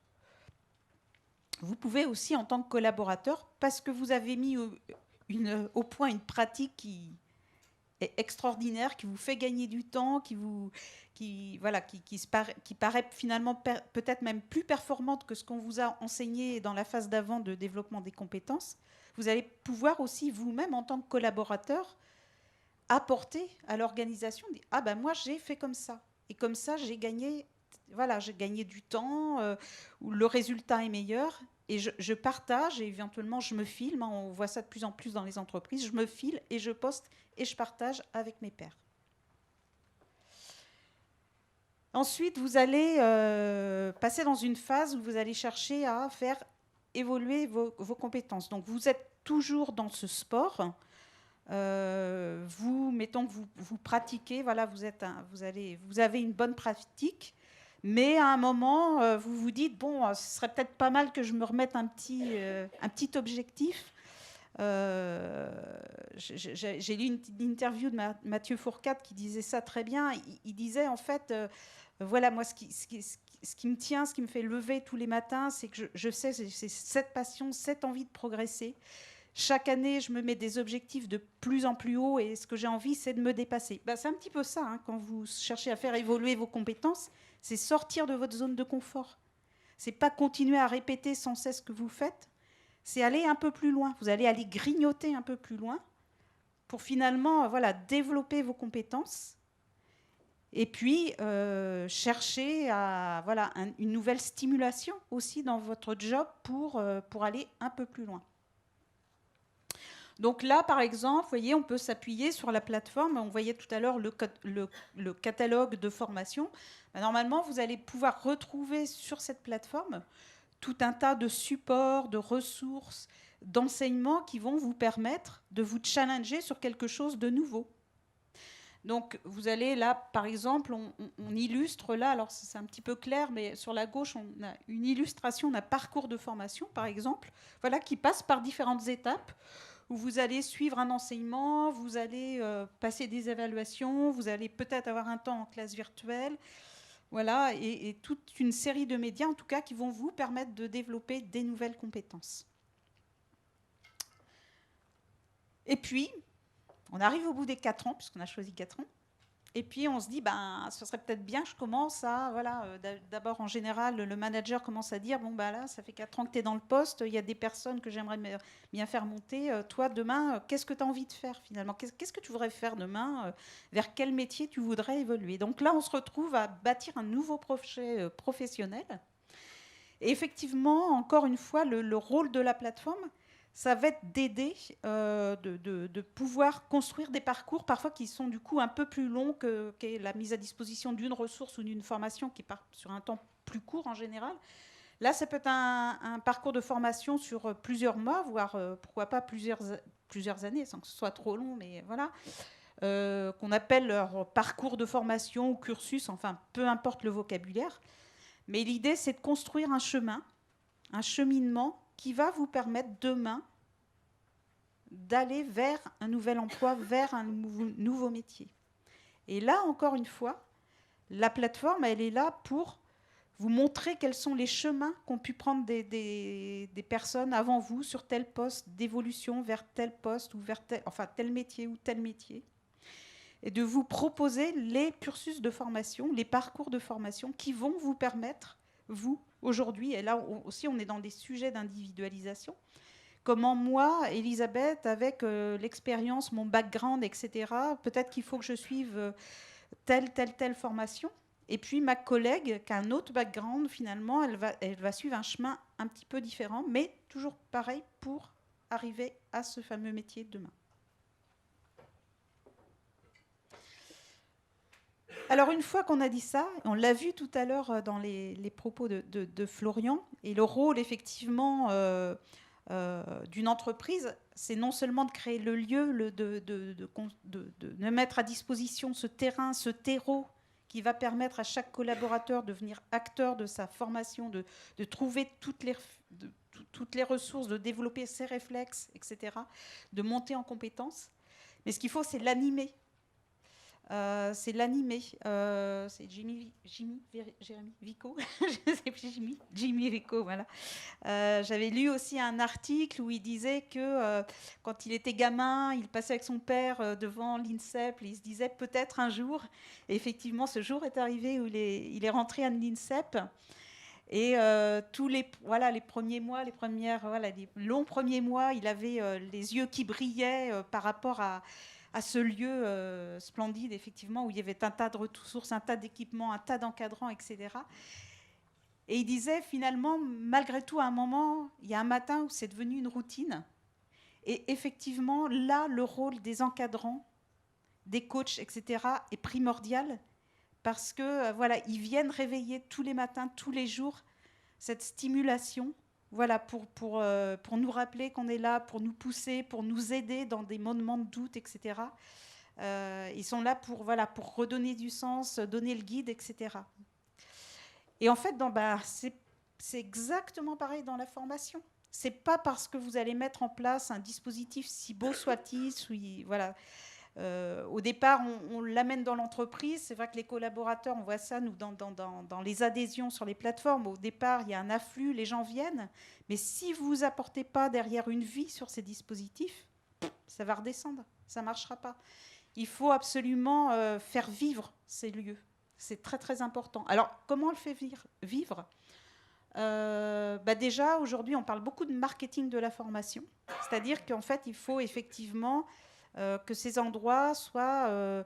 voilà, faut faire du teasing, faut rendre ces espaces jolis, il faut que les gens aient envie de venir. C'est comme s'ils se rendaient sur une plateforme de jeu. Il faut faire des choses jolies, gamifiées. Voilà, donner l'envie, finalement, cette envie, développer cette motivation pour toujours ce réflexe à venir sur cette plateforme, sur ce lieu, sur ce dispositif. On a parlé d'individualisation, ça c'est essentiel. Il n'y a rien de pire dans une organisation, et ça se faisait avant, effectivement, notamment dans les formations réglementaires, on forme en masse. Bah oui, au départ du LMS, c'était ça. Ah bah je comprends pas le LMS, on m'a dit que ça marchait, ça marche pas. Bah oui, on mettait une formation, collait tout le monde là-dedans, puis vas-y, voilà. Et en fait, comme on le disait tout à l'heure, vous arrivez tous individuellement avec un background de connaissances, etc., d'expertise. Vous allez peut-être avoir besoin de suivre un chemin, moi je vais avoir besoin de suivre un autre chemin, et il n'y a rien de pire que de revenir 10 fois, suivre la même formation qu'on a déjà suivie il y a 2 mois, il y a 3 mois, etc. Ça c'est contre-productif et ça désengage énormément les collaborateurs. Donc ce sujet d'individualisation, d'apporter le bon parcours au bon collaborateur au bon moment est essentiel dans un dispositif LMS. Donc on a parlé de la stimulation. Donc là aujourd'hui, on joue beaucoup sur les ressorts du jeu, on verra, pour effectivement stimuler aussi l'apprentissage. Et puis ce qu'il faut, c'est le sens de ce que je fais. C'est quoi on a parlé tout à l'heure, moi j'ai bien aimé cette notion de planification, d'organisation. C'est quel résultat je veux atteindre. Il ne faut pas que je vise la ligne tout de suite. Voilà, c'est poser tout de suite mes objectifs les uns après les autres. Quels sont les KPI dans cette plateforme qui vont me permettre de me dire que c'est une réussite ou c'est un échec? Quelle analyse, quel score je dois surveiller ou quel ABAC je dois suivre pour vérifier que l'engagement sur mon dispositif, il est bien toujours là. Voilà. Donc ça, c'est du travail tout ça, c'est vraiment du travail que l'on doit faire et que l'on fait avec nos clients. C'est-à-dire que, certes, on est éditeur, on apporte un outil, mais notre rôle, il est largement aussi important là-dessus aujourd'hui. Et pour faire le lien avec Amélie, dans son rôle de client de success, c'est vraiment un élément clé. Son rôle est vraiment un élément clé aujourd'hui. Et Amélie, c'est ce qui l'a fait lever tous les matins, je le sais. C'est sa passion, c'est vraiment sa passion. Cette passion, c'est... Voilà. Comment je fais réussir ces dispositifs. Donc sur ces beaux mots, Amélie, je vais te donner la parole et le micro. Merci Elisabeth. Alors, merci. De fait, pour illustrer un petit peu tout ce qu'on vient de se dire, parmi tous les très beaux projets qu'on a déployés avec nos clients depuis 2-3 ans, je voulais vraiment vous présenter celui-là parce que pour moi, c'était vraiment le symbole de ce qui a été la recherche de la performance. Donc, je ne vous donnerai pas le nom de ce client, mais pour vous donner le contexte dans lequel on a travaillé ensemble, c'est un client qui est aujourd'hui leader sur son marché, en France et à l'international. Si je vous donnais son nom, tout le monde verrait absolument qui il est et ce qu'il fait. Et du coup, ça ne l'empêche pas, malgré sa position de leader sur le marché, de aussi se remettre en question, de se demander ce que seront ces marchés demain et de comment est-ce qu'on va faire pour nous tous ensemble dans l'entreprise garder cette position de leader et ce rôle de performeur sur le marché.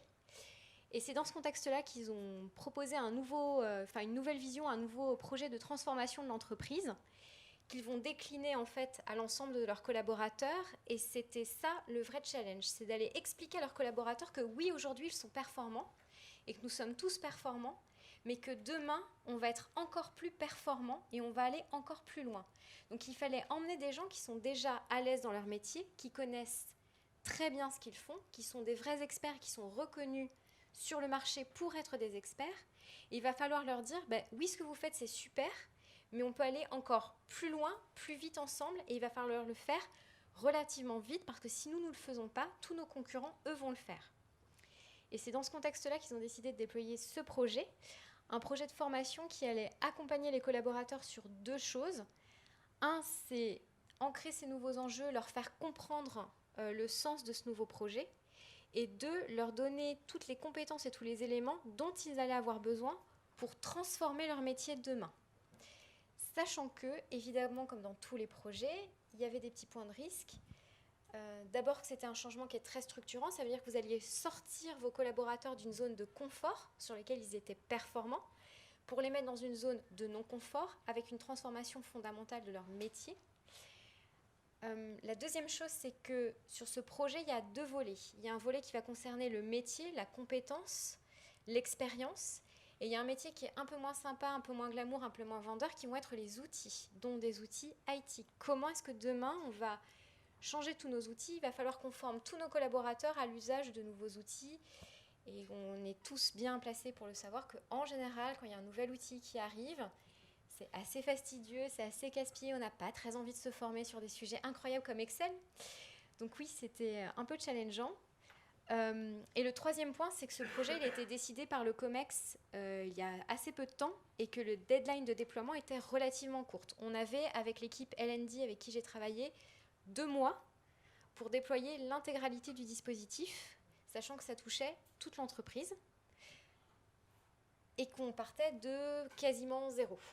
C'est-à-dire aucune ressource, pas de dispositif, pas de plan pédagogique et pas de plan de communication associé. Voilà. Du coup, ça a été un travail qui a été intense, rapide, mais efficace. Et du coup, je voulais vous présenter quelques screenshots de nos réalisations. Donc, comment on a travaillé? On s'est mis autour d'une table et déjà, on a commencé à se dire, OK, c'est quoi les objectifs? Quels sont les KPIs? Où est-ce qu'on veut amener? Quand on parle effectivement de performance, la performance, c'est où, quoi, quand, comment et comment on va la mesurer. Donc, une fois qu'on est parti effectivement de cette vision et cette roadmap qui était un peu plus précise, on a décliné ça en fait en écrivant un dispositif pédagogique pour répondre en fait aux enjeux de l'entreprise.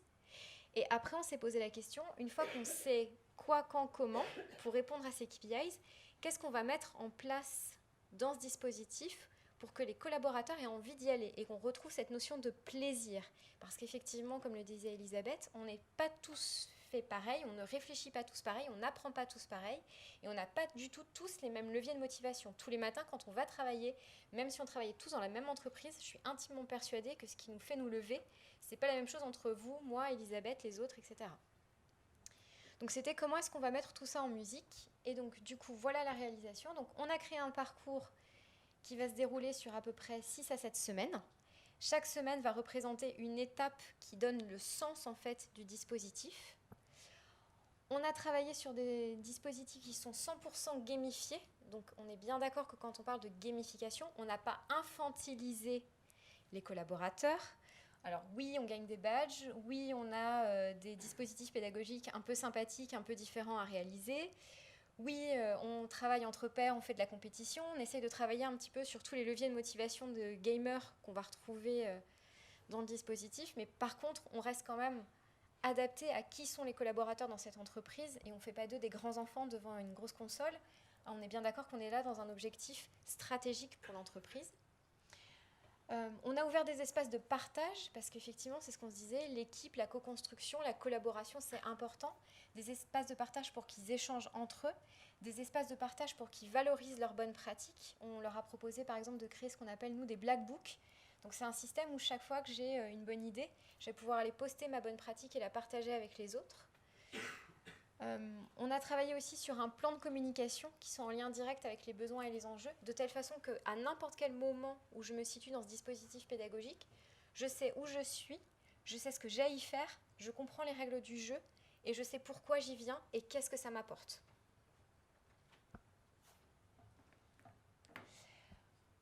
Du coup, en 3 chiffres clés, c'était à peu près 600 collaborateurs sur 6 semaines. On a travaillé, donc ça donnait quoi tout ça? Ça donnait un espèce de grand Spock gamifié. Et on a réussi à le déployer avec les équipes en 5 semaines, clé en main. Et on a intégré à l'intérieur à peu près entre 12 et 13, même si j'aime pas le chiffre 13, on va dire 12 et 14 activités gamifiées pour que le collaborateur ne s'ennuie pas, il trouve du plaisir sur ces 6 semaines. Parce qu'en fait, 6 semaines, c'est extrêmement long. Pour un collaborateur qui a à peine 10 minutes, un quart d'heure pour faire une pause dans la journée et qui est submergé par, comme disait monsieur, tous les facteurs extérieurs de l'entreprise, c'est plutôt pas mal. Et du coup, voilà, juste pour vous rappeler comment nous, on a accompagné le client et qu'est-ce que le client a trouvé intéressant dans ce qu'on a construit ensemble, c'est que d'abord, on n'est pas parti bille en tête. Hein. On n'a pas ouvert la plateforme, ouvrir une mise en page et c'est parti. Hein. Ce n'est pas la première étape. La première étape, c'est juste de se poser, de réfléchir, d'écrire les choses. Les bonnes idées, on en a plein. Des bonnes pratiques, on en a plein. Mais celui qui connaît le mieux et l'entreprise et les clients et les apprenants, qui connaît mieux et l'entreprise et les apprenants, c'est mon client. Et donc, c'est important effectivement qu'on se pose et qu'on écrive ensemble effectivement cette story qui va donner le sens au dispositif. Donc c'est la première étape. La deuxième étape, ça a été de co-construire les choses ensemble. Donc en fonction du client, ça va dépendre, mais on est assez réticent à nous on fait et puis on vous donne tout fait. Ce serait bien parce que plus nous on fait et plus on vous donne tout fait, moins vous êtes à l'aise avec l'outil et moins vous maîtrisez l'outil, puisque celle qui joue avec, c'est moi. Du coup, c'est pas notre philosophie. Notre philosophie, c'est plutôt on fait ensemble et on vérifie que ça correspond bien. Après, vous faites et nous, on vérifie que vous avez bien travaillé. Et normalement, après ces 2 étapes, vous êtes autonome, vous êtes performant et vous êtes censé savoir faire tout seul. Mais si vous ne savez pas faire tout seul, c'est pas grave. On est toujours à côté de vous. C'est la transmission. Exactement. Et c'est la 3e étape, c'est qu'effectivement, on n'a pas lâché la main à notre client comme ça du jour au lendemain. On est resté à ses côtés tout au long de ces 6 semaines pour s'assurer que les KPIs étaient bien au rendez-vous à chaque étape, que tout le déroulé se passait bien. Voilà, qu'il n'y a pas eu de couac ni d'accro et que les KPIs ont bien été atteints. Voilà. Est-ce que vous avez éventuellement des questions sur ce cas? Soit j'étais particulièrement inspirante, soit j'étais particulièrement ennuyeuse, mais du coup, je pars du principe que j'étais hyper inspirante.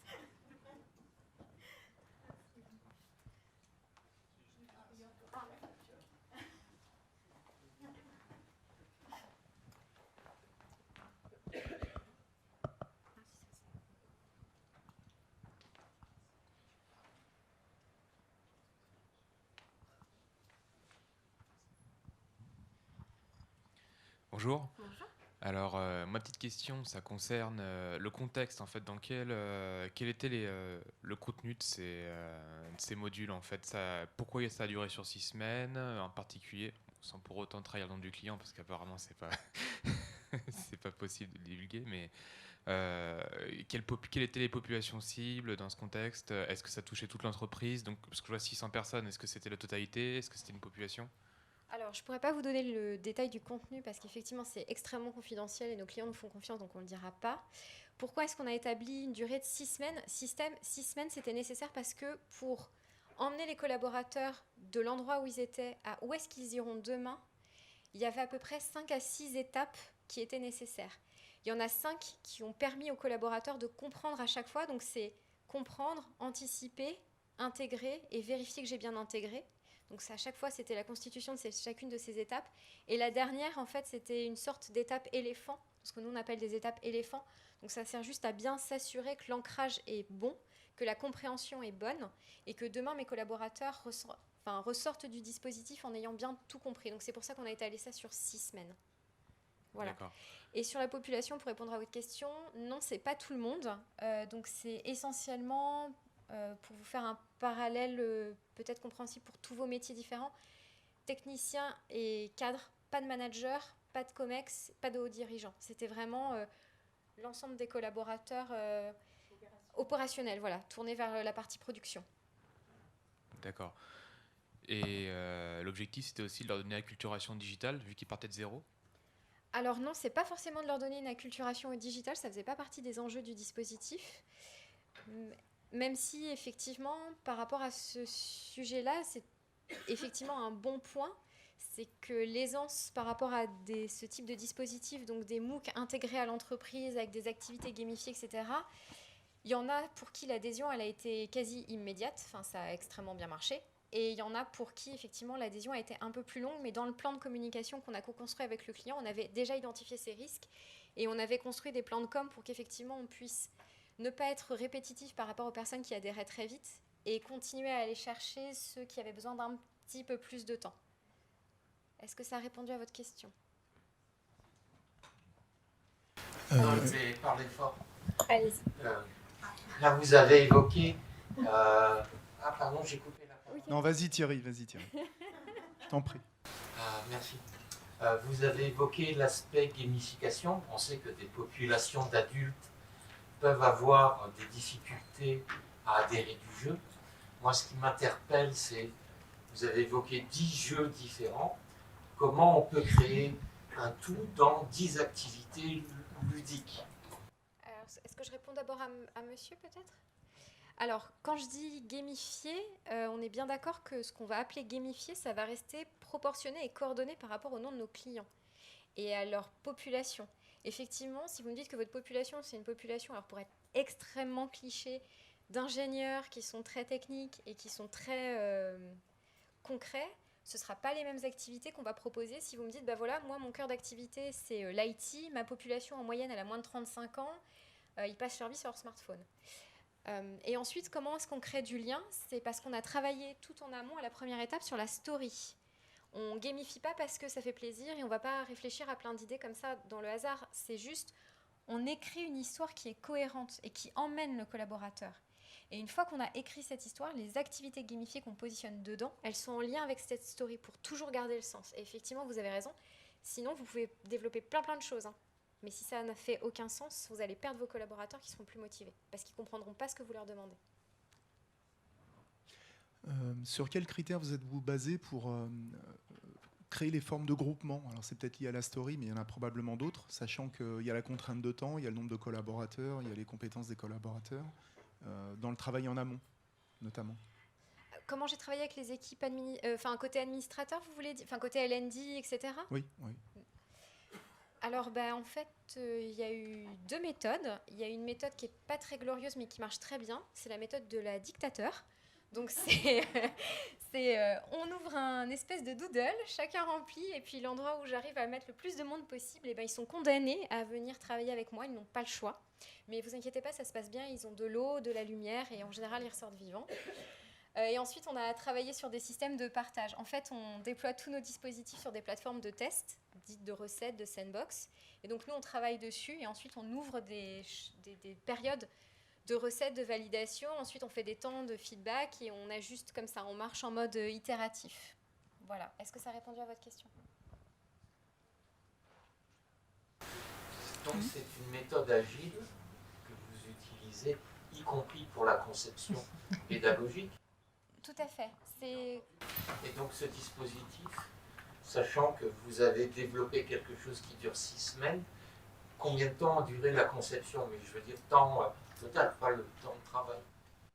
À la conception de tout le dispositif. Alors, donc comment s'est partagé les choses avec notre client? Vu les échéances, on a proposé à notre client de travailler, de se focaliser sur le contenu, donc sur les modules pédagogiques, parce que c'est eux qui ont l'expertise. Et donc, nous, on a travaillé sur tout ce qui a été construit dans la plateforme, c'est-à-dire qu'on a créé toutes les mises en page, tout le plan de com, on a créé toutes les activités gamifiées en lien avec ça, et on les a fait recetter. Et ensuite, dans un deuxième temps, pendant la phase de recette, on a fait prendre en main cette partie-là à notre client pour qu'il monte en compétence et qu'il sache le gérer tout seul. En gros, pour ce projet-là, on a mis à peu près 10 jours de travail de notre côté. Et pour mon client, ça a été à peu près 5 à 6 jours du sien dans la plateforme. Et pour la construction des modules, là, pour le coup, ça restera secret. Voilà.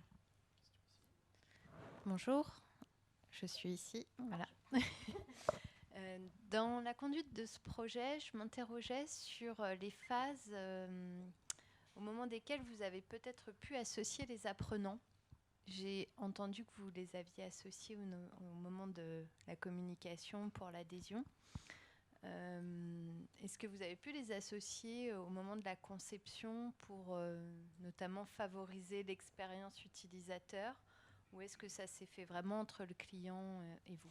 Alors, sur la première phase d'atelier, sur les ateliers de réflexion, en général, non, on fait ça en huis clos avec mon client parce qu'on discute d'objectifs, d'enjeux, de stratégies. Et à ce temps-là, en fait, à ce moment-là, l'information n'est pas encore partagée avec l'ensemble des collaborateurs. On travaille souvent pour ces raisons-là en huis clos. Par contre, entre la phase de réflexion et la phase de construction, vous vous doutez bien qu'il y a tout un système de compte-rendu sur lequel on écrit cette roadmap de qu'est-ce qu'on va produire. Et j'invite fortement mes clients à aller discuter avec des collègues quand on ne peut pas en discuter finalement avec les apprenants. Voilà, demain, je te demande de faire ce dispositif de formation. Voilà ce que tu devrais faire. Qu'est-ce que tu en penses ? Et donc déjà, on commence à avoir un premier feedback qui nous permet d'ajuster éventuellement certaines choses. Là, on va vraiment intégrer parfois les apprenants. Donc, on fait ce qu'on appelle, nous, des focus group.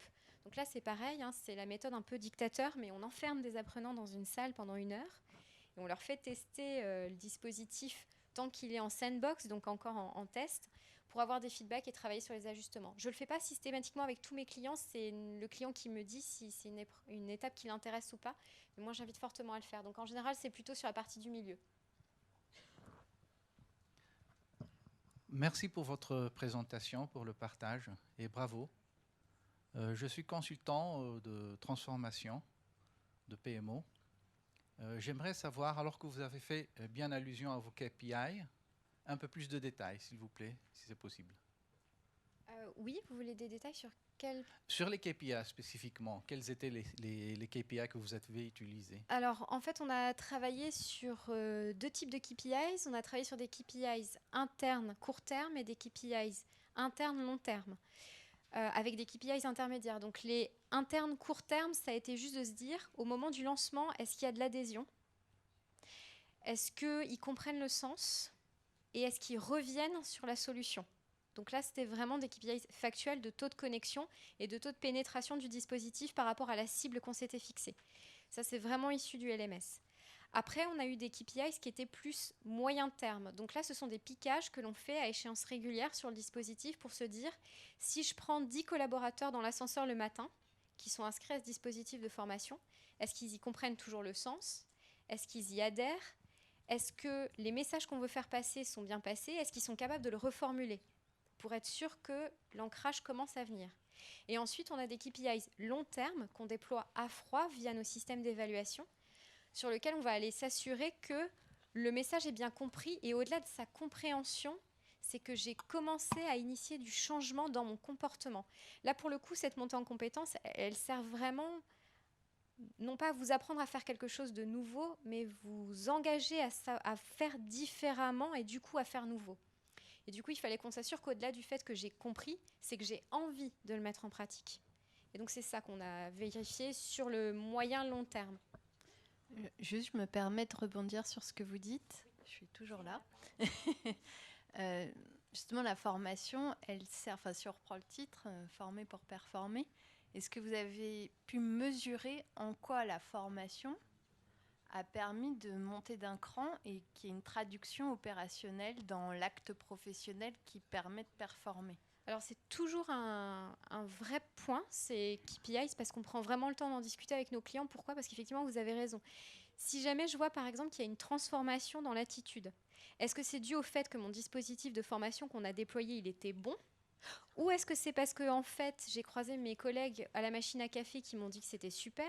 Ou est-ce que c'est parce qu'en fait, il s'est passé un truc incroyable complètement en dehors de l'entreprise qui fait que toute l'entreprise s'est mise en ordre de marche sur autre chose? Et du coup, dans tout ce milieu qui est extrêmement mouvant, mesurer le vrai impact de la formation concrètement sur un changement de posture, c'est extrêmement complexe parce qu'on sait très bien que ce changement de posture, oui, il est à 95% issu des L&D parce qu'on est des gens formidables, mais c'est aussi et surtout parce qu'il y a plein de choses autour qui se passent.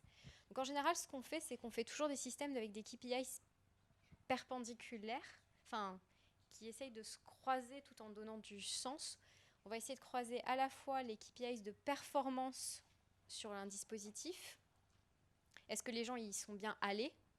Croiser avec finalement la vérification de la montée en compétences. Donc ça c'est facile, hein. On venait à un piquage avant et un piquage après. Ma maîtrise de l'outil X avant, ma maîtrise de l'outil X après. Donc ça c'est pas cool. C'est des systèmes d'auto-évaluation, évaluation. Tout à fait, dans la solution avec des systèmes d'auto-évaluation, voire des évaluations qui sont faites par des pairs, voire des évaluations qui sont faites par les managers. Et avec ce point-là, on va essayer toujours de croiser ça avec un KPI qui n'a rien à voir avec notre solution, mais qui est un KPI opérationnel. Comme par exemple la performance commerciale, voilà, qui va faire qu'on peut se dire à un moment, oui, il y a eu une montée en compétences, qui est bien due à la formation, puisqu'effectivement les gens ont été jusqu'au bout. Et ce qu'on constate, c'est que dans la vraie vie de notre entreprise, ça a changé. Et donc non, on ne va pas s'attribuer des victoires qui ne sont pas que les nôtres, mais oui, ça permet d'illustrer le fait que ça y contribue fortement.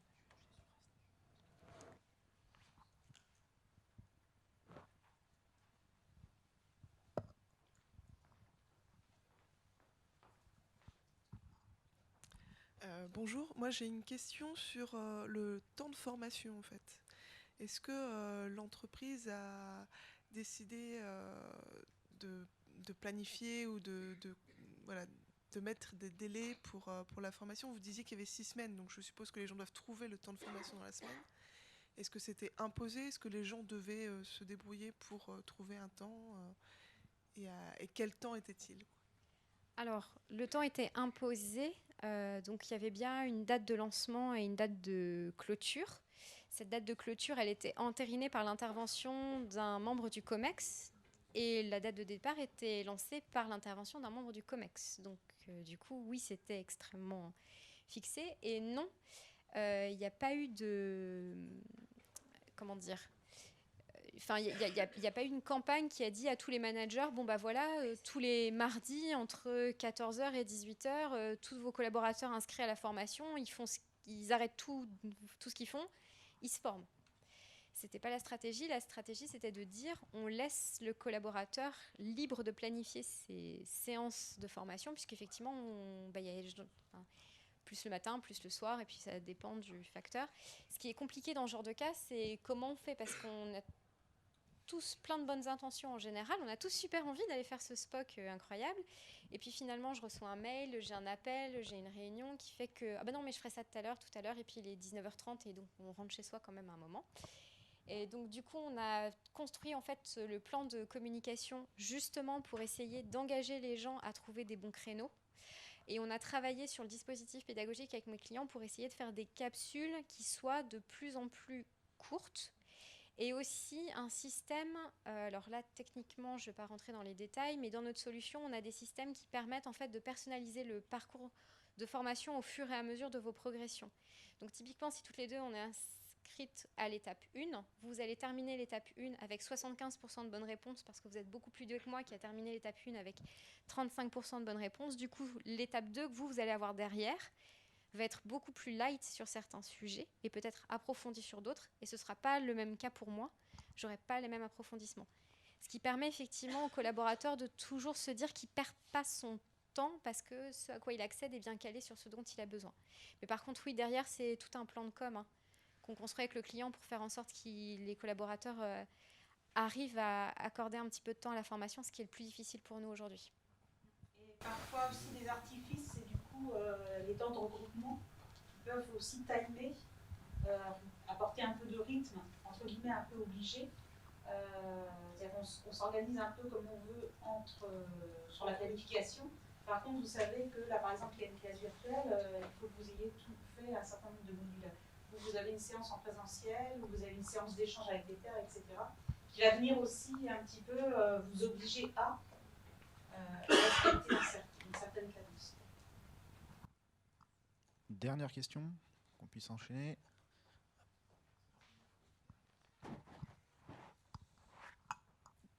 Dans ce dispositif, quelle a été la part des activités collaboratives, puisque c'est un format SPOC, donc on imagine que derrière il y a du collaboratif, et quel a été le succès vis-à-vis des apprenants, parce qu'on sait que c'est toujours compliqué de les faire contribuer. Alors, pour le coup, c'était à peu près 30% des activités en collaboratif de façon extrêmement classique, comme dans tous les MOOC, Cook, SPOC et autres petits noms très sympas qu'on donne au dispositif. C'est à peu près un regroupement par semaine qui prenait différents formats, essentiellement des classes virtuelles. Et après, les espaces de partage étaient libres. Et en fait, ce qui a fait que ça a marché, c'est qu'en fait, dans l'organisation qu'on a fait en phase de déroulé, nous, il y avait 2 personnes chez mon client qui s'occupaient du dispositif. Il y a une personne qui travaillait essentiellement avec moi pour s'assurer qu'il y avait de l'huile dans les rouages, que tout se passait bien, que les plans de com partaient en temps et en heure, on vérifiait les KPIs, etc. Et l'autre personne, elle avait plutôt un rôle assez... qui représentait peu de temps, mais qui a bien marché, de community manager. Donc c'est elle, en fait, qui de temps en temps allait chercher les collaborateurs. Sauf que ce qui a été correctement fait, ce qu'on a partagé comme idée dans ce projet, c'est qu'au lieu que ce soit un L&D qui anime ces espaces et qui pose des questions très ouvertes, en fait, on a trouvé ce qu'on appelait des champions. Donc, ce sont des opérationnels qui avaient des bonnes idées et à qui on attribuait pendant un certain temps très court ce rôle de community manager. Et cette personne en L&D chapeautait cette autre... Je ne sais pas si je suis super claire. Chapeautait cette autre personne, qui fait qu'effectivement, en fait, c'est un opérationnel qui parlait avec d'autres opérationnels. Et forcément, le discours était beaucoup plus, je dirais, entendable, et ça donnait beaucoup plus envie d'y aller parce que, voilà, c'était quelqu'un soit qu'on connaissait, soit avec qui, effectivement, on se disait bien, voilà, il me comprend, c'est un opérationnel, et voilà, il y a une bonne adhésion avec lui. Voilà comment ça. Alors non, ils n'ont pas été formés au sens technique parce que l'utilisation de la plateforme, elle est super... Enfin, je pense que si vous n'arrivez pas à poster dans un forum, dans notre solution, c'est là où vraiment faut... C'est un autre sujet. Donc non, il n'y a eu pas besoin de formation technique.